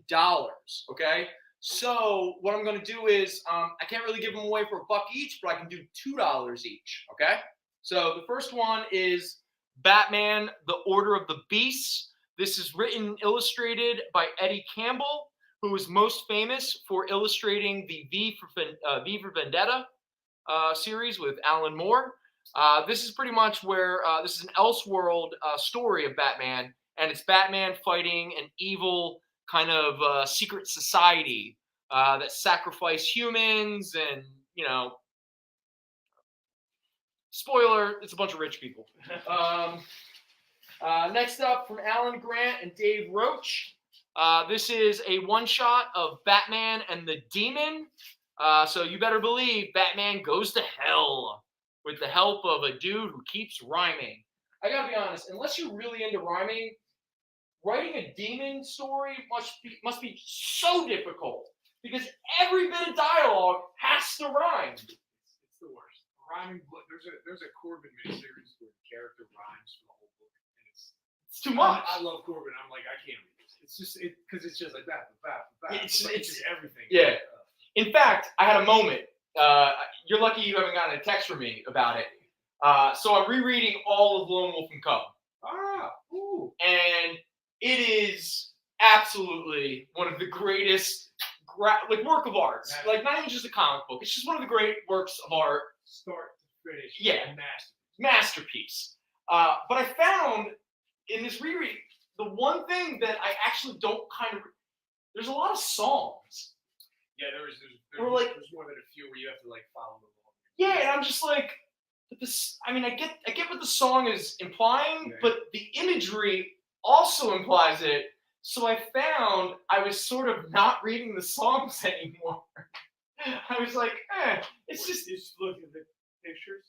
well, yeah, I well, mean, there'll be like pages of songs about making rice. yeah, like making rice. You know? Or there's an issue where Daigoro, he meets a little girl, and it was during a period where the shogun of Edo period Japan was killing Christians, Japanese Christians, and her family, it was like a whole weird that they had to like sing in private or something. yeah, and he's playing with this little girl who gives him candy, and that gift, that act, because Daigoro is a son of a samurai on the path of Mufuda, between the 8 lives and the 4 paths. And so when he makes a connection with somebody, he is, whether it was spoken or not, word is bond. And so, Lucky little girl. yeah, so they go and they get that girl who's about to be killed with the rest of her family to take her to where her dying mother told her to be taken to. So anyway, Lone Wolf and Cub. But there's this thing where the little girl's singing a song about like candy, Yeah. and I was like, it's particularly difficult, I find, because like you don't have the music and you don't have any idea of what the song should sound like. yeah, So in the movies, if there's a song, you can kind of it plays better. yeah. But in a book, unless you know the song or the rhythm, you're just an asshole reading like this weird poem that doesn't make any sense. Yes, I mean, there's an entire issue where they're like going through the country, pushing the carter along, and Cub of Lone Wolf and Cub fame is just singing a song. It's like page. But again, if you've never read Lone Wolf and Cub, I know we've definitely talked about this on the show before. You had a couple of copies. We of the epics, but the problem with the epics is they were they never completed the entire run, and it was all done out of order. But Dark Horse, yeah. But it's also where you get those great Frank Miller covers, the Matt Wagner covers, the Bill Sienkiewicz covers. I know some of them too get like introductions by some people. Yeah. So you might get like some, but yeah, I don't even know if they completed the whole run. Like if They never did. Issue Nope. Nope. In fact, I'm pretty sure. Oh no, I don't get that. Spoilers. Big spoiler. You know what's crazy is none of that's in print. I know, it's insane. You could maybe get like some volumes, secondary market for reasonable, but it's the same as with the digests. Like there's 3 or 4 volumes that are like $400. Yeah. Because you can't like the final volume's out of print. Yeah. And that's ridiculously expensive.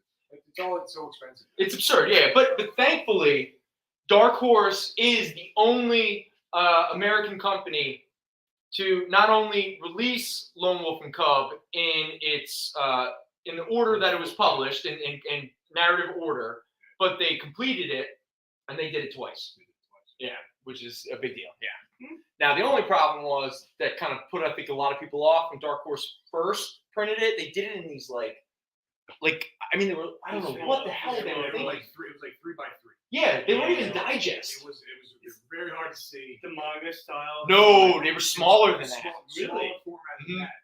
It wasn't until the second go round when they did the Lone Wolf and Cub omnibuses where they got a little bit wider and taller, but more like manga. So now it's more digest, and they're thick.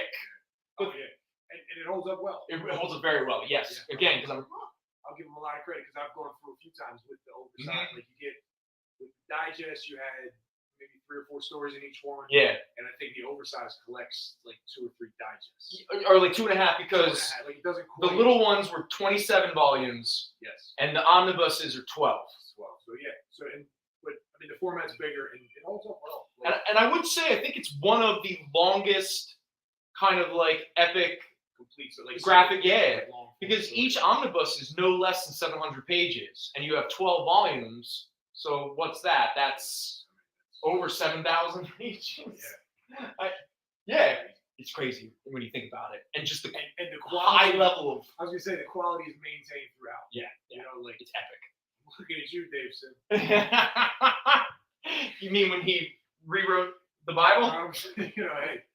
All right, real quick. Sorry, people. It's been a while since I've had out, and You get to talk about nonsense. yeah. You're lucky we're not talking about Preacher, okay? Fun. All right, but real quick. Now this is part 1, 2, and 3 of a 3-part storyline: Batman Gotham County Line by Steve Niles and Scott Hampton. This is pretty much Batman versus the Devil's Rejects, or Batman versus the I Spit on Your Grave tools, or the Last House on the Left guys. The Death Wish gang? Yeah. So obviously there's a lot of weird, monstrous, murderous people.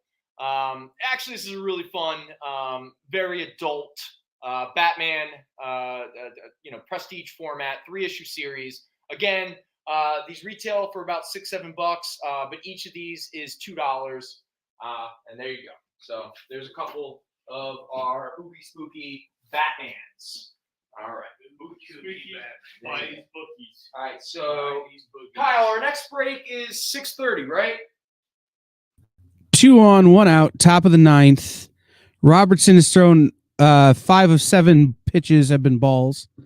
They're looking to bring in Suarez, the starter, and our next break is at 6:30. It's still 4-3. Yeah, still 4-3, but you're lucky I was listening to you and not the ball game. Good. Yeah. No. And it's top of the 9th. Top of the 9th, they're bringing in Ranger Suarez, the starter for Game 7, and late relief to close out the game. Go for the kill. 4-3. You're so 4-3. lucky you were in your lovely Rome, because you would have got so many drunken, insane texts at 11:30 midnight when I'm by myself and my girlfriend's like, "I'm going to bed. You're stressing me out." Texting. I wouldn't have gotten it because I didn't turn on my phone till yesterday at 3 p.m. I'm just saying, you're lucky you weren't around for that. Okay. I turned on my phone at 3 p.m. I'm like, what is all this? All right, so I have here 1/2 of a pile of $2 books. Now, like we've done before, now I'm sorry, I did not have the time to make a game out of it, so there's nothing to win.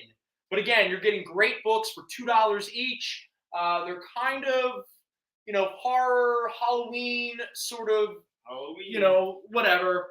But they all retail somewhere around $6 to $10. Okay, so we're talking about a nice, the big savings going on. That's for sure. Oh, what are we looking for? Oh, thanks, man. Wow. Oh my God, I forgot what this is like. He's such a star. I got help. Because I'll tell you, your replacement was. I forgot what I was supposed to be doing. Freaking useless. No. Again, you're not getting paid. There was somebody post-Al who was getting paid to work, but I think he thought he was just here to hang out. Just saying. I don't know who he's talking about. Yeah. Somebody who, let's just say, didn't earn it. Kyle told me I'm not allowed to watch the show. I don't know what's been going on. All right, so all of these are pretty much, they look like they're all primarily late Silver Age and early Bronze Age. A couple DCs, not very much Marvel, and some Charltons. Hey, you know what I'm talking about. It's borderline, what would we call it? The Wordmans, obscure, and whatever. So here we go. I'm going to burn through these. Well, I'm going to sort of burn through these. I'm not going to really. All right, maybe I am going to burn through these. Okay, so all of these are $2. Their conditions, I mean, some of them are VG, mid-grades, all that kind of stuff. Again, you're getting some great books, very, very affordable. So here we go. House of Mystery with I, Vampire, issue 307 with a Joe Kubert cover. House of Mystery, but now with Dial H for Hero hanging out. What do we got here? Panic in Robbie's hometown. Can Robbie dial in a superhero to stop the nightmare threat of the monster maker of Littleville? Nice. Even as a future man, I can't crack out of this ice trap the Porcupine Man's ice quills are creating. So the Porcupine Man creates ice quills. Like Mortal Kombat. Oh, yeah. Good I one. really enjoyed the last episode of She-Hulk. That guy.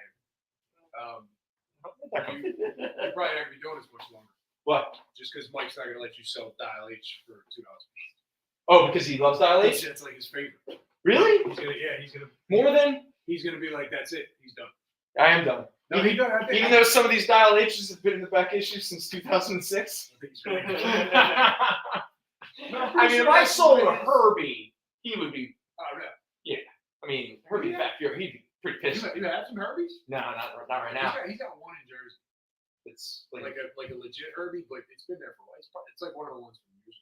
well, because again, I don't think a lot of People don't know. get its It's significance. He's not wearing plungers, so. Yeah. So people are very confused. Here's another House of Mystery Dial H for Hero. Sakamaji, the wildest villain yet. Baron Bug and his insect army. There you go. That's issue. The Phillies are headed to the World Series. That's what the hockey. That was the hockey. That was the hockey. Somebody pull the gates on the store down. Lock did it. yourselves in, boys. It's going to be a fun night in Philly. We did it! Wouldn't have happened without us. We did it! You hear the hockey too, right? Yeah. All right. Yeah. First, let's say We're gonna sing tonight. it's going to be difficult getting home tonight, that's for sure. Yeah, bring out the bat! Bring out the bat! Yeah!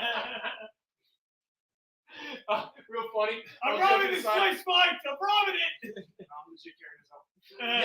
Yeah, I know, right? There was a broken long box that should have been thrown away that was back there at one point, and the Phillies won while I was here, and we were still open. It was about like a half hour before we were closing, and there was really nobody here except I think Marshall. Okay. And I was carrying the bat around the whole game, and the game ended, and I started to just smash. I was like, Phillies! I destroyed the box. That's awesome. If anyone, actually, there was one person who walked in and they were like, "What the hell?" And I was like, "Oh, it's just Phillies just won." And they were like, "Oh yeah, good." You're like, go back to Wisconsin. We're closed. Yes, Oh, that's awesome. yes. Oh, did anyone see that terrible San Diego fans song? I wish we could. Kyle, if you could find the "That's What's In" video, if anyone hasn't seen it, you really need to see the "That's What's In" San Diego Padres fan song. We don't need to be watching that because they didn't win, so no one cares. It might have been the cringiest thing I've ever seen sports related. Like it was the weirdest. The fact that fans put it on, I don't want to hear it. Woo! Man, I'll tell you one thing, Philly fans would never make that thing. All right, let's try this. All right, sorry, I'm gonna calm down. It's time to sell some comics real quick.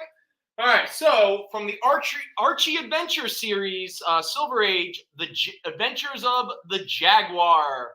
Again, these are $2, so I'm not gonna over-explain most of these. I imagine for some of you, you'll get kind of excited by some of the art.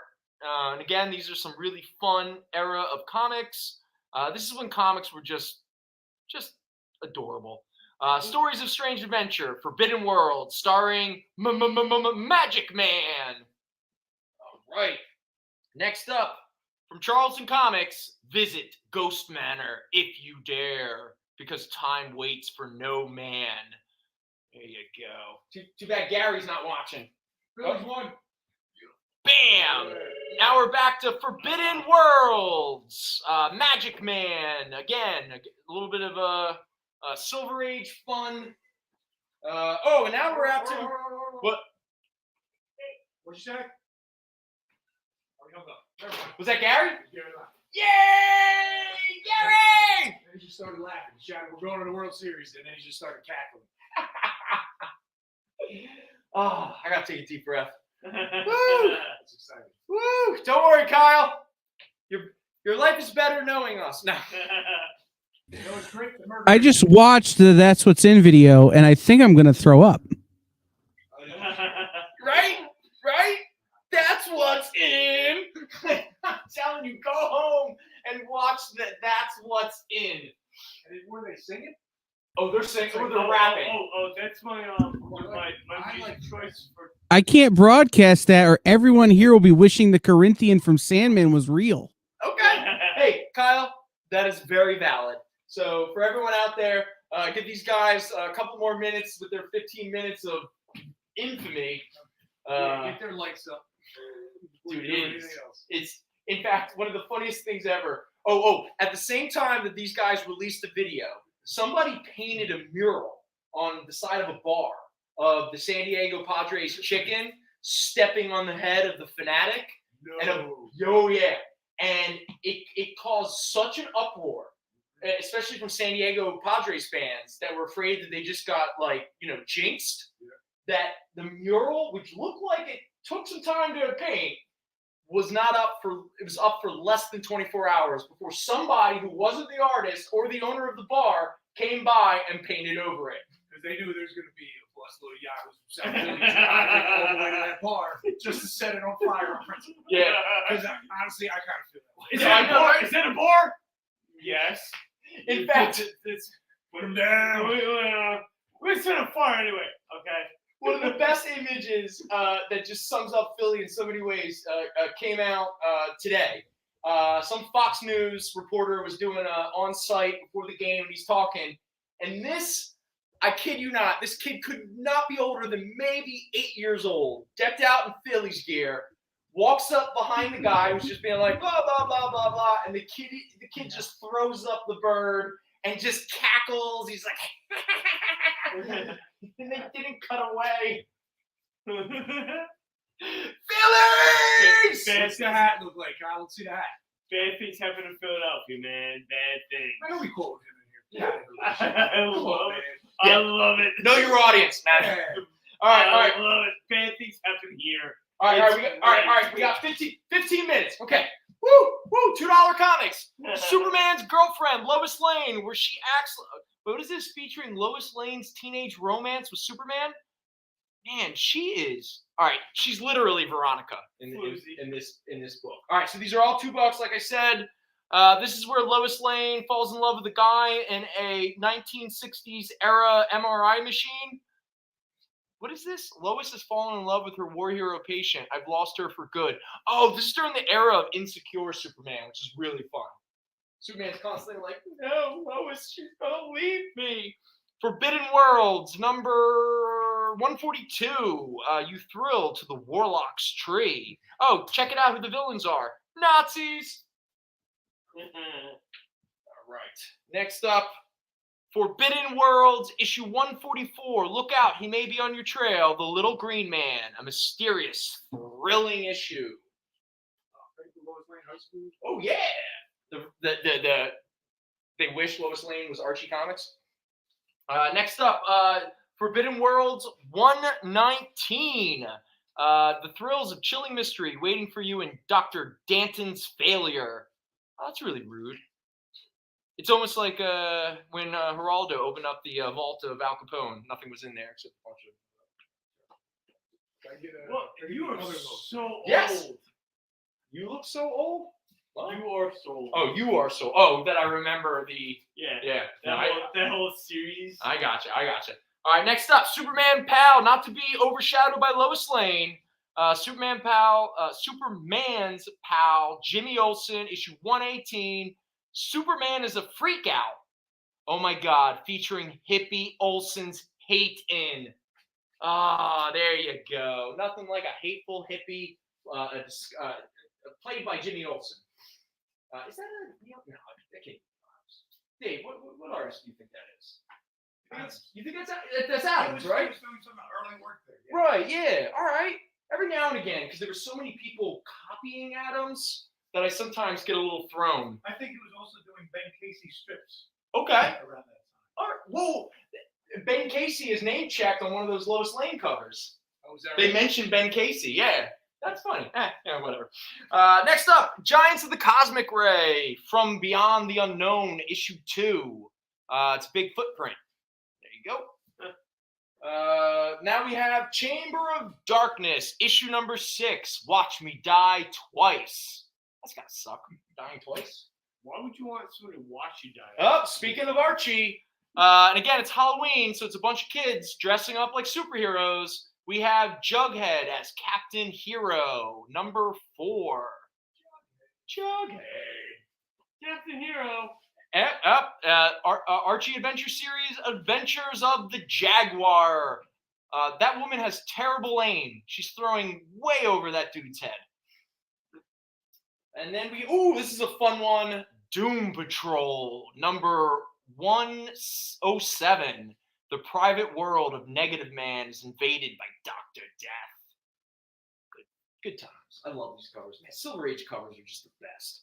Now we're not only in Silver Age, we're in super early Silver Age because we got a 10-cent cover. So regrettably, this is kind of got a chunk out of the cover, missing its thing. So originally in less than good condition, it's like a $6 book. But again, it's only $2. Return of the Barstow Beast. Oh, another House of Mystery with a Jimmy writing his name right across the forehead. If you can guess who I am, where I came from, and what mission is, you can save your world. And what my mission is. I'm just a bad reader. Secret of the Unchained Melody. No, I'm kidding. It's terror. All right. Next up is another I, Vampire, with a Michael Kaluta cover. The House of Mystery, issue 305. I am dying. Egypt, dying. What is I am dying? Egypt, dying? Look at the comments. I'm dying, Egypt, dying. No, it's not. I am dying. Egypt, dying. Yeah, he's talking to Egypt. I'm dying, Egypt. Don't you see the two sphinxes behind him? I guess so, yeah. Yeah. All right. Is there commas there? Because All right. So this is the last chunk of $2 books we got. Okay. So here we go. Let me mix them up a little bit so they're not all in order. So we'll have a little fun.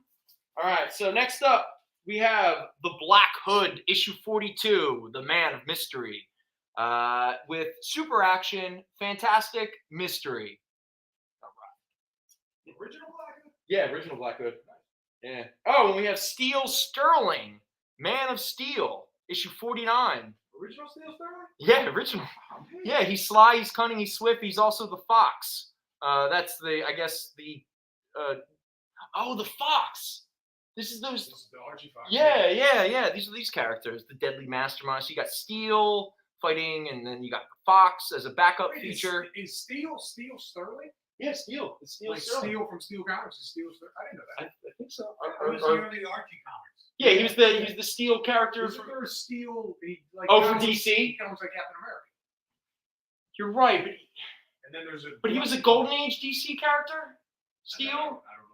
That's what I'm saying. I didn't know if he was like an Archie that DC. How about this? This is one of those moments where all we're doing is speculating. These are fun. Metamorpho, the Element Man, Element Girl, or Chemical Witch. Yeah, that's really rude. All right, come on, man. She doesn't have to be a witch.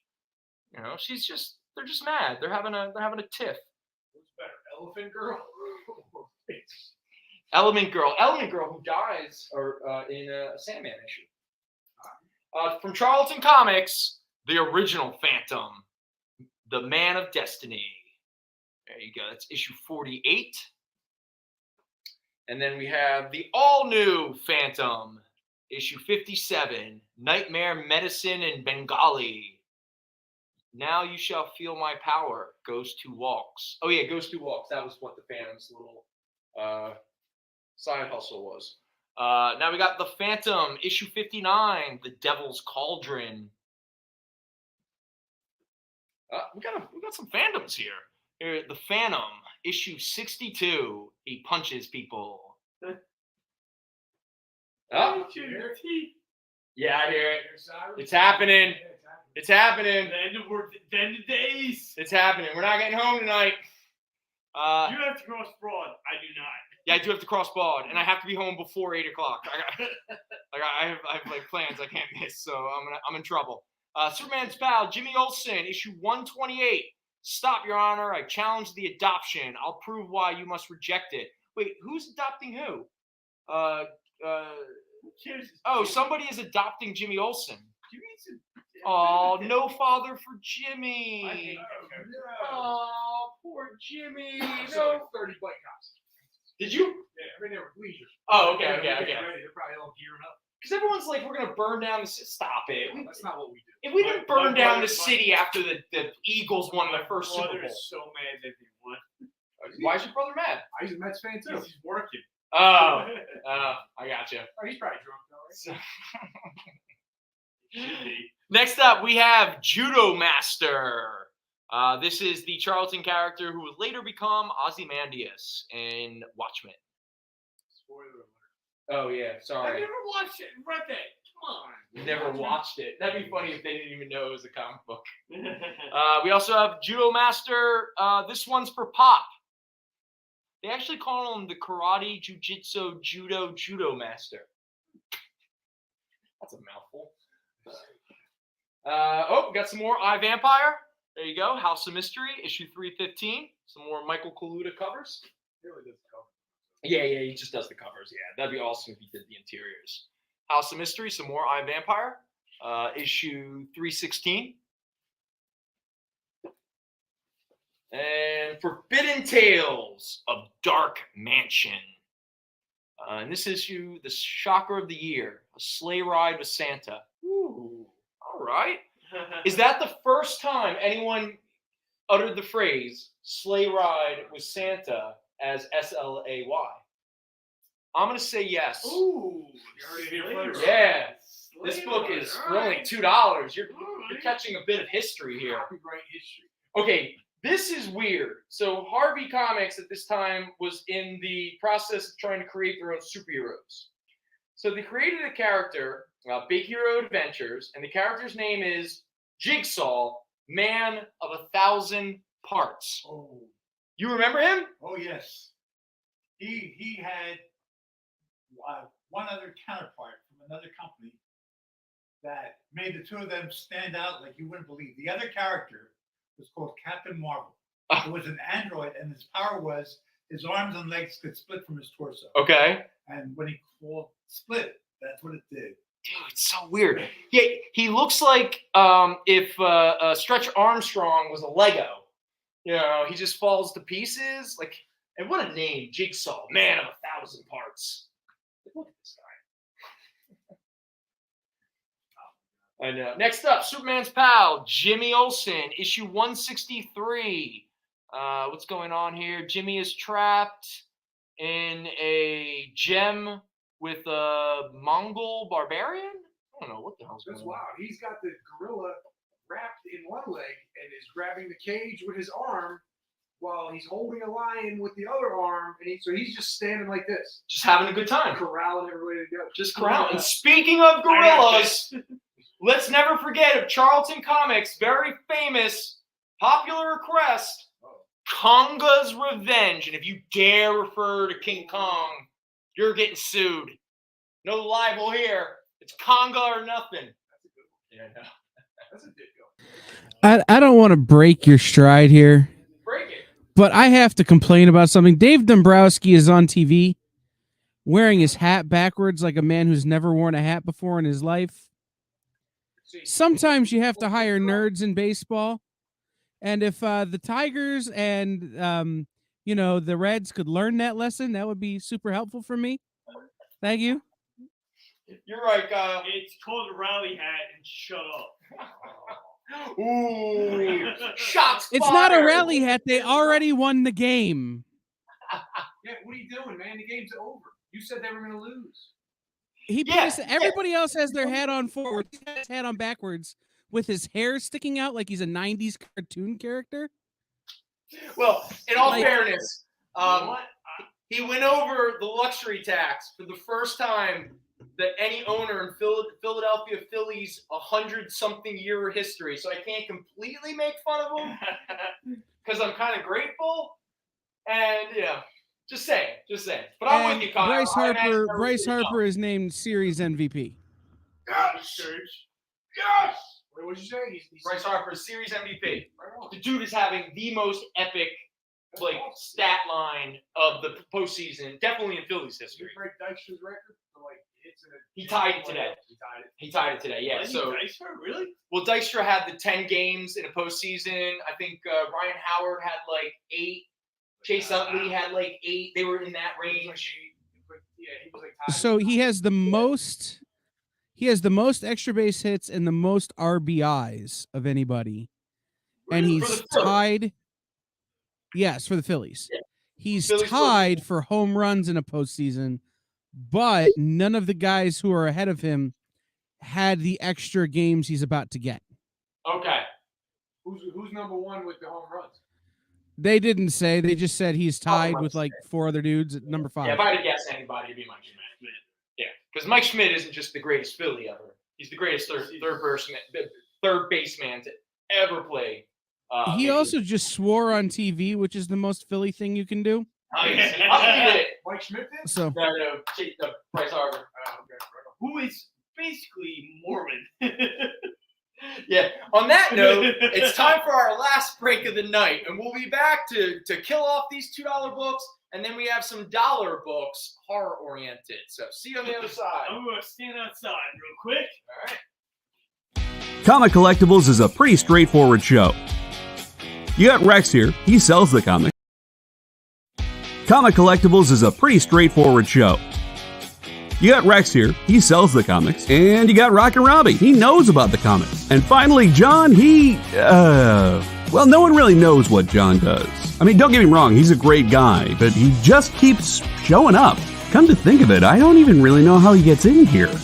Anyway, awesome comics, rare books, rarer signatures, slabbed books, and amazing cover sketches by Ken Hazer and others. Simple formula. You want the comics? You buy the comics. To sum up, Rex sells the comics, Robbie knows the comics, and John, who might possibly be a ghost. I mean, seriously, has anyone ever seen him show up or leave? Comic Collectibles with Rex and John, Mondays from 6 to 8 Eastern on The Experience. Comic Culture and Sales.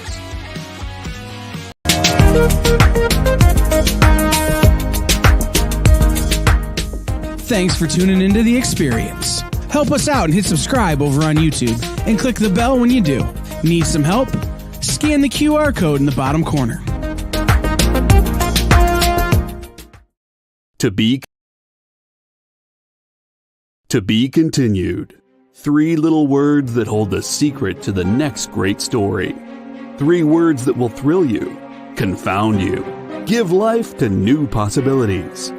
Every variation of To Be Continued is a promise of adventure, a promise of excitement, a promise of unseen wonders and unexplored worlds. A promise that every issue you read makes you a part of a never-ending journey, and behind every page there will be an unopened door waiting for you. This story to be continued at your local comic book shop today. Visit comicshoplocator.com today. What's up? It's the Word Man, Gary Lime. That's Dave Proch. And you're checking out Fat Jack's Comicrypt on The Experience now.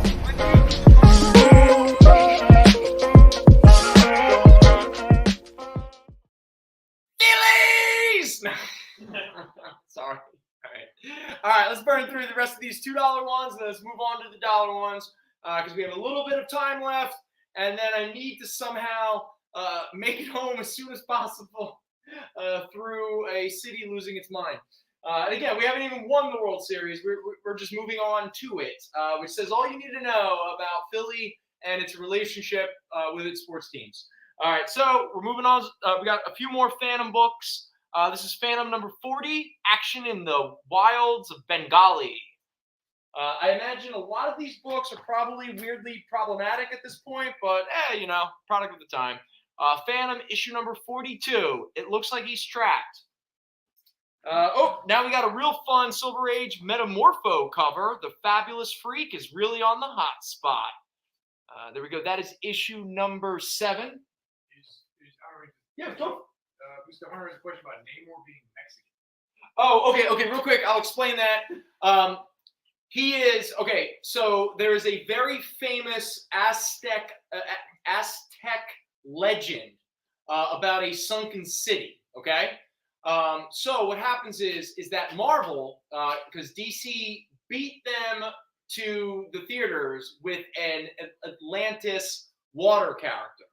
All right, so they didn't want to look like they were just copying DC because obviously Marvel as a cinematic brand has been kicking DC's butt, so they didn't want to take that loss. So, and again, Marvel whether you like it or not, Marvel is always looking to have a little bit more, not just Marvel, Disney is looking to have more diversity because they're not doing it because it's the right thing to do. They're doing it because there's a lot of money in diversity. Now, I'm saying that even if it starts from a crappy, insincere place, we got to start somewhere, okay? So it's better as kids are coming up, younger generations are coming up, that there is much more diversity in our media and our stories. Now, you can have your arguments, your disagreements. I'm saying it's a good thing for the long picture of humanity. As a short-term view, I completely get Marvel and Disney's thing. So they went the route that instead of mystical Atlantis, they went with this old Aztec legend of the sunken city. I apologize, I can't think of the name right now. It's something with a T, Titania, whatever. So that is why Namor is, the actor is obviously Hispanic. It's because they are leaning towards the Aztec legend of, this sunken city and stuff like that. So regrettably, for anyone who's going to be upset by the fact that they're probably not going to name check Atlantis, and Namor is going to be, let's say, have a little bit more of a tan than what some people are used to in the comics. C'est la vie. The dude looks cool. All that matters is that they pull off the tone of Namor. Like, there's just, I'm really hoping the guy just pulls off the vibe, the presence of Namor. Everything else doesn't matter. Just give me a good Namor on screen. Also, I don't know if this is true or not, but I definitely stay for the post-credit scene of Black Panther because I'm pretty sure we are going to get some of the first indications of Doctor Doom not just being a Fantastic Four villain, but actually being an overarching Marvel villain. Can I get a Judo Master 90? Judo Master 90, yes. If you got one. If I got one, which I'm pretty sure I do. 90, there you go. Is Judo Master a traitor? Probably not. So there you go. All right, so let's burn through some more. I hope that makes some sense. I've trust me, enough people have come into the shop and whined to me about it. I don't know why they're upset, but they're upset. Okay, because again, Atlantis is fictional. Okay. No, it's not. It's really me. Mr. Hunter, what do you think? You brought it up. You upset? You want to go get a little? Speaking of getting upset, let's look at this beautiful visualization of an Aboriginal culture as the Phantom has more jungle adventures, where a white dude in a purple suit is fighting a lot of people that do not look like him. But it's okay because every now and again, the Phantom goes on the high seas and punches a bunch of white dudes. Issue 63. That one was issue 43. We got some more Metamorpho. Metamorpho. He's trapped. He's tangled. He's in total trouble. Not just trouble, but total trouble. It's bad. It's worse. It's total. Ooh, this is a cool painted cover. The Phantom with his wolf friend, who I can't remember the name of. But the Phantom... Devil? Oh, cool. Thank you, Mr. Lamazov. I appreciate that. Devil, his wolf buddy. The only reason I ever liked the Phantom was because of Devil. Because it kind of looks like Snake Eyes' Timber. His Shadow Dancer. Shadow Dancer? No. Sega Genesis. It was like a ninja game. It was like Shinobi, essentially, but you had a wolf. Yes! Oh, God, yes. That's what it was called? Shadow Dancer? Shadow Dancer. It was like I don't know if it was a Shinobi game, but it was like the same team. Yeah. Okay. Because I remember that game. You sick the door on like bad guys. Yes! It was like Streets of Rage. Yes! That was sort of your long-range weapon. Yeah. Or it was kind of like that X-Men game where you could call on Rogue to fly through the screen and punch people. Yeah, the dog with you the whole time. Because I gotta be honest, hey Rogue, why are you leaving? I don't understand why you're not hanging out. I need you right now. Yeah, like I need your help. I'm Gambit or Wolverine or who else was in that game? Storm? No, Storm was one of those characters. Colossus was in that game. But was he a character that just Just so we're clear, we're talking about the Genesis X-Men game, the side scroller, not the fun arcade. He was one of the calling. Yeah, I think Iceman was calling. Yeah. So what the hell? Yeah, it's like, yo, Jack Tools, why are you leaving me? I obviously needed your help. Why are you flying off? It's so hard. I don't like it.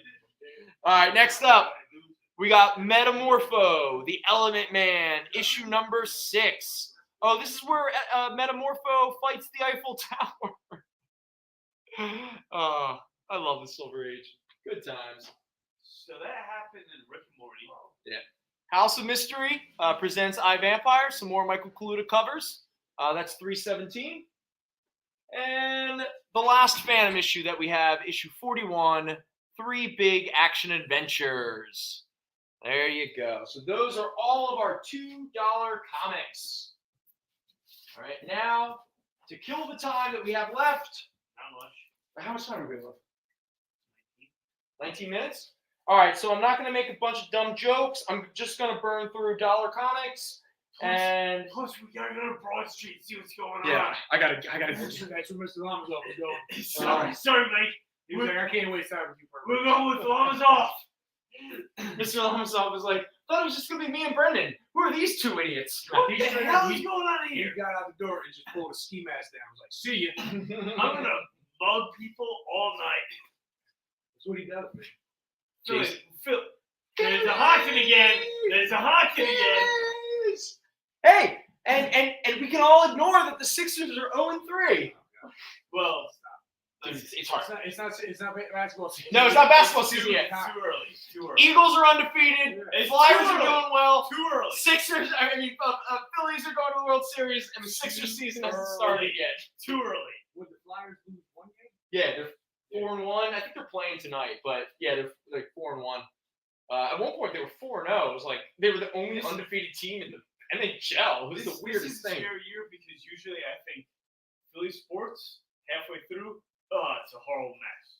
So You can't even tell. You haven't been here all of Red October. Yeah, you missed it. You literally. But you call it Red October though. It's Red October. That's what we call it. That's what it's called. That's when the Phillies are on a postseason run. It's Red October. You know why?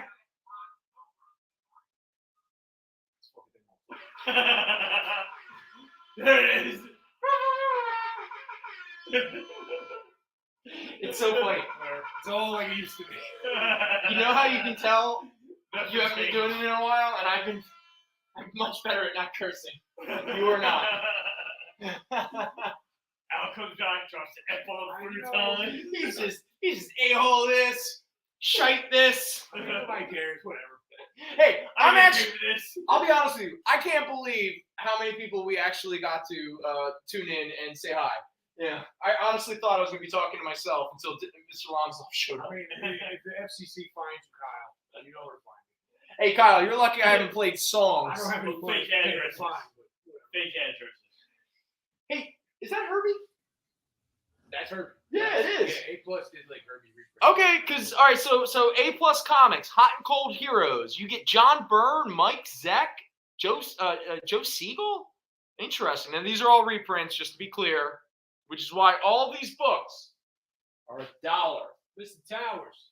What's up, pervert? Hey, Mr. Towers is in the block. Tell with him. Oh, He just woke up.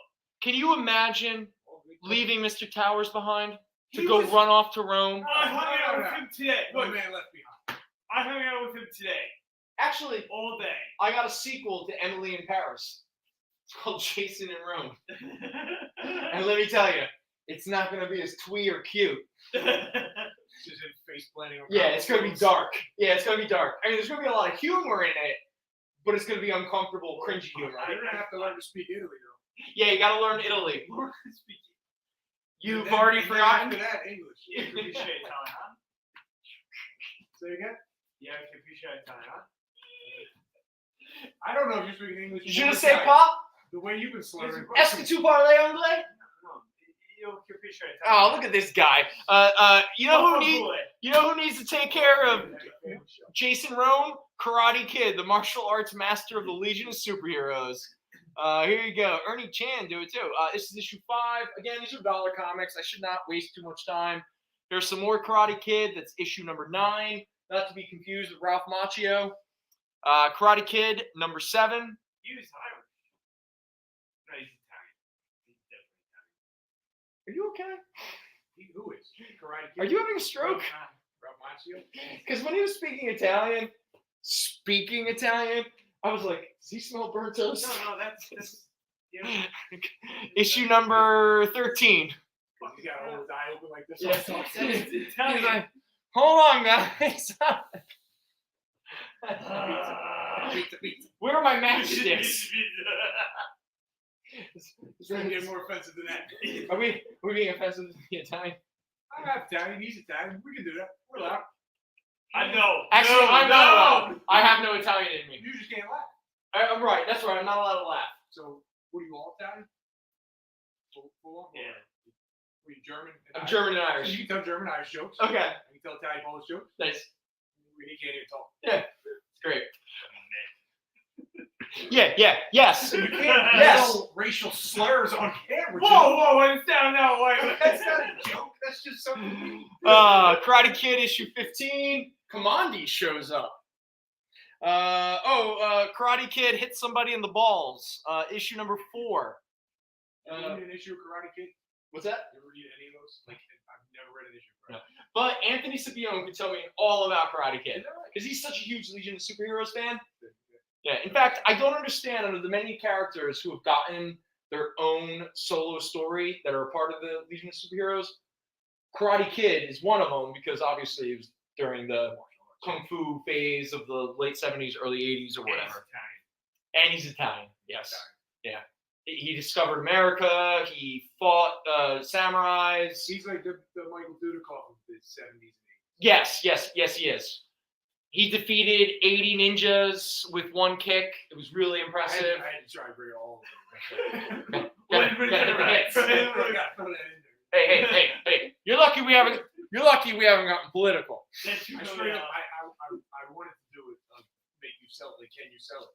Oh, I couldn't think of good one. Marshall did that, and I sold 2 copies of Brigade Number 1. Did you? One of them. You know. Atomic Mouse. Number, I don't know, but he punches an octopus. If you want it, just say the mouse hits the octopus.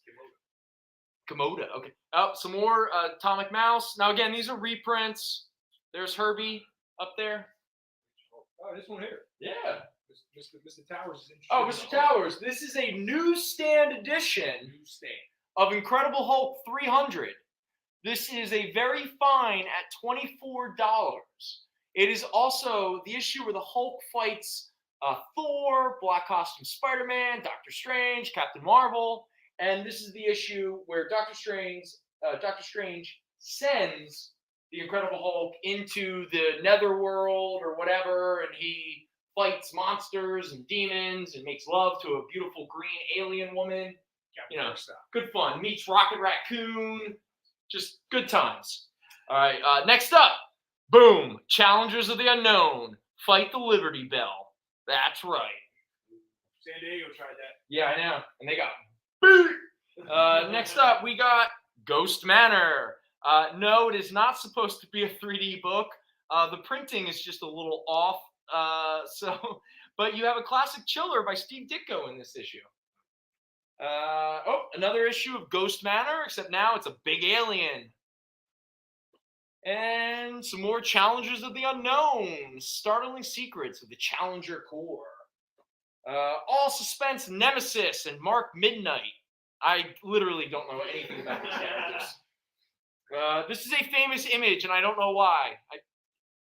Do you recognize this? I've seen this. Terry and the Pirates. Oh, that's right. Who's that? Milton Caniff? Yeah, I'm pretty sure. Actually, that makes so much sense because I also think this is Milton Caniff. Yeah, I think those all reprint like old strips. Old strips, yeah, because here's another Milton Caniff with the very racist yellow kid. Is that he's not. That's not racist. Oh, okay, right. No. No, well, you know why he's called the Yellow Kid? Why? Because of the Yellow Pages. Really? I always thought it was like a racist thing. Yeah. It's because of the newsprint made Yellow Pages. Just so we're clear, this is how he talks, right? Is a shoe mic fact? Oh no, I'm not. Do you see the teeth? Like no, let me see that. Look at that, man. Like, take a real look. That's not the Yellow Kid. Oh, it isn't? Well, no, that's just a racist character. it's just Milton Caniff can only draw certain kinds of Asian. That's that might be a Terry the Pirates where it's just a racist Asian character. Dude, Terry the Pirates, man, it's not aged well. Again, Milton Caniff, amazing, technical, beautiful illustrator, artist, product of the times. Product of the times. But again, sometimes people get upset because they're like, oh, what? So we're not supposed to appreciate, if I like Terry and the Pirates, am I racist? No. We're just giving context. I love racist books. You had the argument with Walt Kelly. Oh, yeah. About Walt Kelly. Like, it's probably, like, not everything is, everything ages. No. Yeah, a young woman, and I fully understand, she just got out of her college class, and she came and she accused us of being a racist comic book shop because we were selling Walt Kelly's Our Gang. She accused him. Accused me, yes. A young, fresh-faced 19-year-old Brendan. Oh, yeah. Fresh out the womb. Yeah. Just Rucci hadn't bought his childhood home yet. Yeah, you know what? That was way back, though. It was way back. And her whole argument was that Buckwheat in Our Gang, which is Little Rascals, Walt Kelly did the comic strip Our Gang, Little Rascals, and she was accusing us, or me, of by selling Our Gang comics that I was promoting racist thoughts. And my argument was, about Walt Kelly as an artist and his place, and the idea that, it's just preserving the history of it, and we can't whitewash everything and pretend it never happened, all that kind of stuff. But here's the funny thing. I'm not saying I am mad at the girl's passion. I understand, maybe, bear with me. But here's where it got kind of uncomfortable for her, because this dude walks in, and she gets really excited, and she turns to him and wants him to agree with her and jump on top of me. That guy ended up being her teacher at, I don't know if it was Penn or Drexel, in this African-American media studies course. Yeah. And the guy turned to her and went, no, he's right. Hey, Jerome, shut up. And I was like, whoa! And just so we're clear, the guy did not look like me, all right? So he, It's just Walt Kelly. I remember she said that. You were like, it's Walt Kelly. It's Walt Kelly. Like, it's a comic store. It's like, we can't, it's not offensive. Yeah, it's kind of like... It's not malicious offense. It's not... Right. And again, we can give context. It's the same thing when people thought that they were canceling Gone with the Wind. No, WB just pulled it back, and then when they put it back on streaming, they gave some context to its place in history.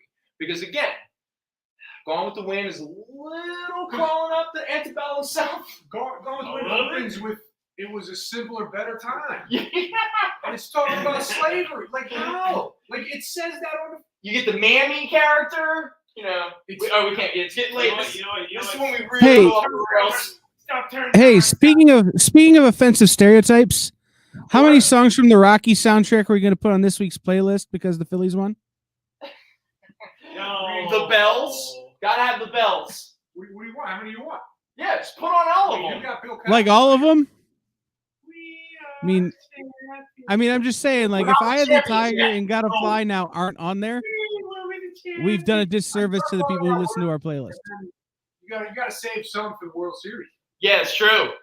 Well, at this point, we can start pulling from the Creed movies that have some pretty good. I haven't seen. I only saw the first Creed. The second one is the first Creed is a brilliant film. I love that. Like brilliant. Yes. The second one is a ton of fun. It's not as good, but it's a ton of fun. It's like Rocky IV. Yes. It's the third one that I'm curious, because it looks like they're trying to recreate Rocky V. Okay. But yeah, because I didn't even I saw the ad for the third, and I was like, oh yeah, they made a second one, and I had never seen the second one. Right. And I hadn't watched the trailer for the third one because I was like, wow. Yeah, because the third one is the Creed character. He's got a buddy from childhood who went to jail protecting him. Okay. And the guy's coming out of jail, and he's like bigger than Crusher Creel kind of character. Okay. And he's like, you have what I deserve, and I'm going to kill you. Like in the ring kind of a thing. Yeah. And Creed at this point is like beyond successful. I don't even think he's boxing anymore. I think he's like a manager at this point. I think he tries to manage to like make up. Stallone, no, because Stallone, because I'm pretty sure Rocky dies in the second one. Okay. I might be wrong about that, but Michael B. Jordan is, I think it's his directorial debut. Is the third one, yeah. So Ryan Coogler? No, I forgot the dude's name. Did Black Panther? Did Fruitvale Station? Did the first two? Ryan Coogler. Thank you, Kyle. Yeah, that's a lot of beeping. So I just they're showing the scenes from inside the Phillies locker room where it looks like the end of ET. Wait, and if Schwarber is unavailable for game 1, Wait, it's because his teammates keep spraying Schwarber. Yeah, it's because his teammates keep spraying champagne directly into his eyes because he refuses to wear the goggles. Okay, so Schwarber is going to get injured he'll be blind. He won't be able to see the balls. Yes. Oh my God, the Phillies are going to the World Series. So it's Friday, Saturday, Monday, Tuesday is the schedule. So there's not a game Sunday. Right, because that's the travel day. That's the travel day, but the Eagles game on Sunday. Because it's. Well, I mean, what are you gonna do? What are you gonna? Do you know how many people? Do you know how many weddings were scheduled for this weekend because people knew that the Eagles' bye was this week, and so many people got upset because they weren't expecting a Phillies postseason run. They weren't expecting Jason. What's it called? Red October.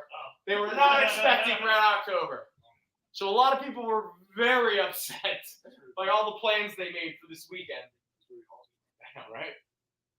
Honestly, nothing's better than when Philly's happy because it really is contagious. It really is.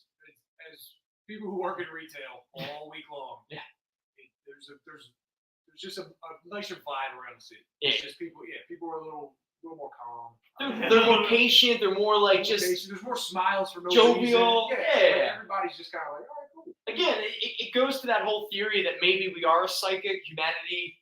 Like we have connections with one another that aren't just spoken in words or touch. It's more about, I don't know, let's call it an energy. Wait, did Creed's friend get let out of jail by far left freeloading Fetterman? Oh, by the way,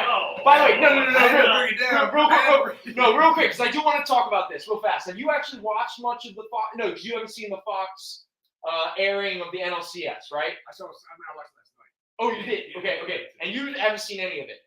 Nope. The Citizens for Sanity ads are some of the most vile, racist. If your name is Citizens for Sanity, well, it's run by Stephen Miller. So we're clear. If you have that name, I'm out. Like you showed your hands. You showed your hands. You're not all about America getting back to common sense. No poker face. I held out to the last 3 minutes before I brought up politics. That's it. And they already won, so nobody's watching. It's just it's a Saturnalia miracle. Oh, we just got taken off. You gotta call it the 16. The 16. I'm sorry. This is 16. Well, there's nobody's watching because the algorithms don't get it. How many times do we say Trump before it gets? Hey, you can't say it. No, because we refuse to say that name. I'll say this.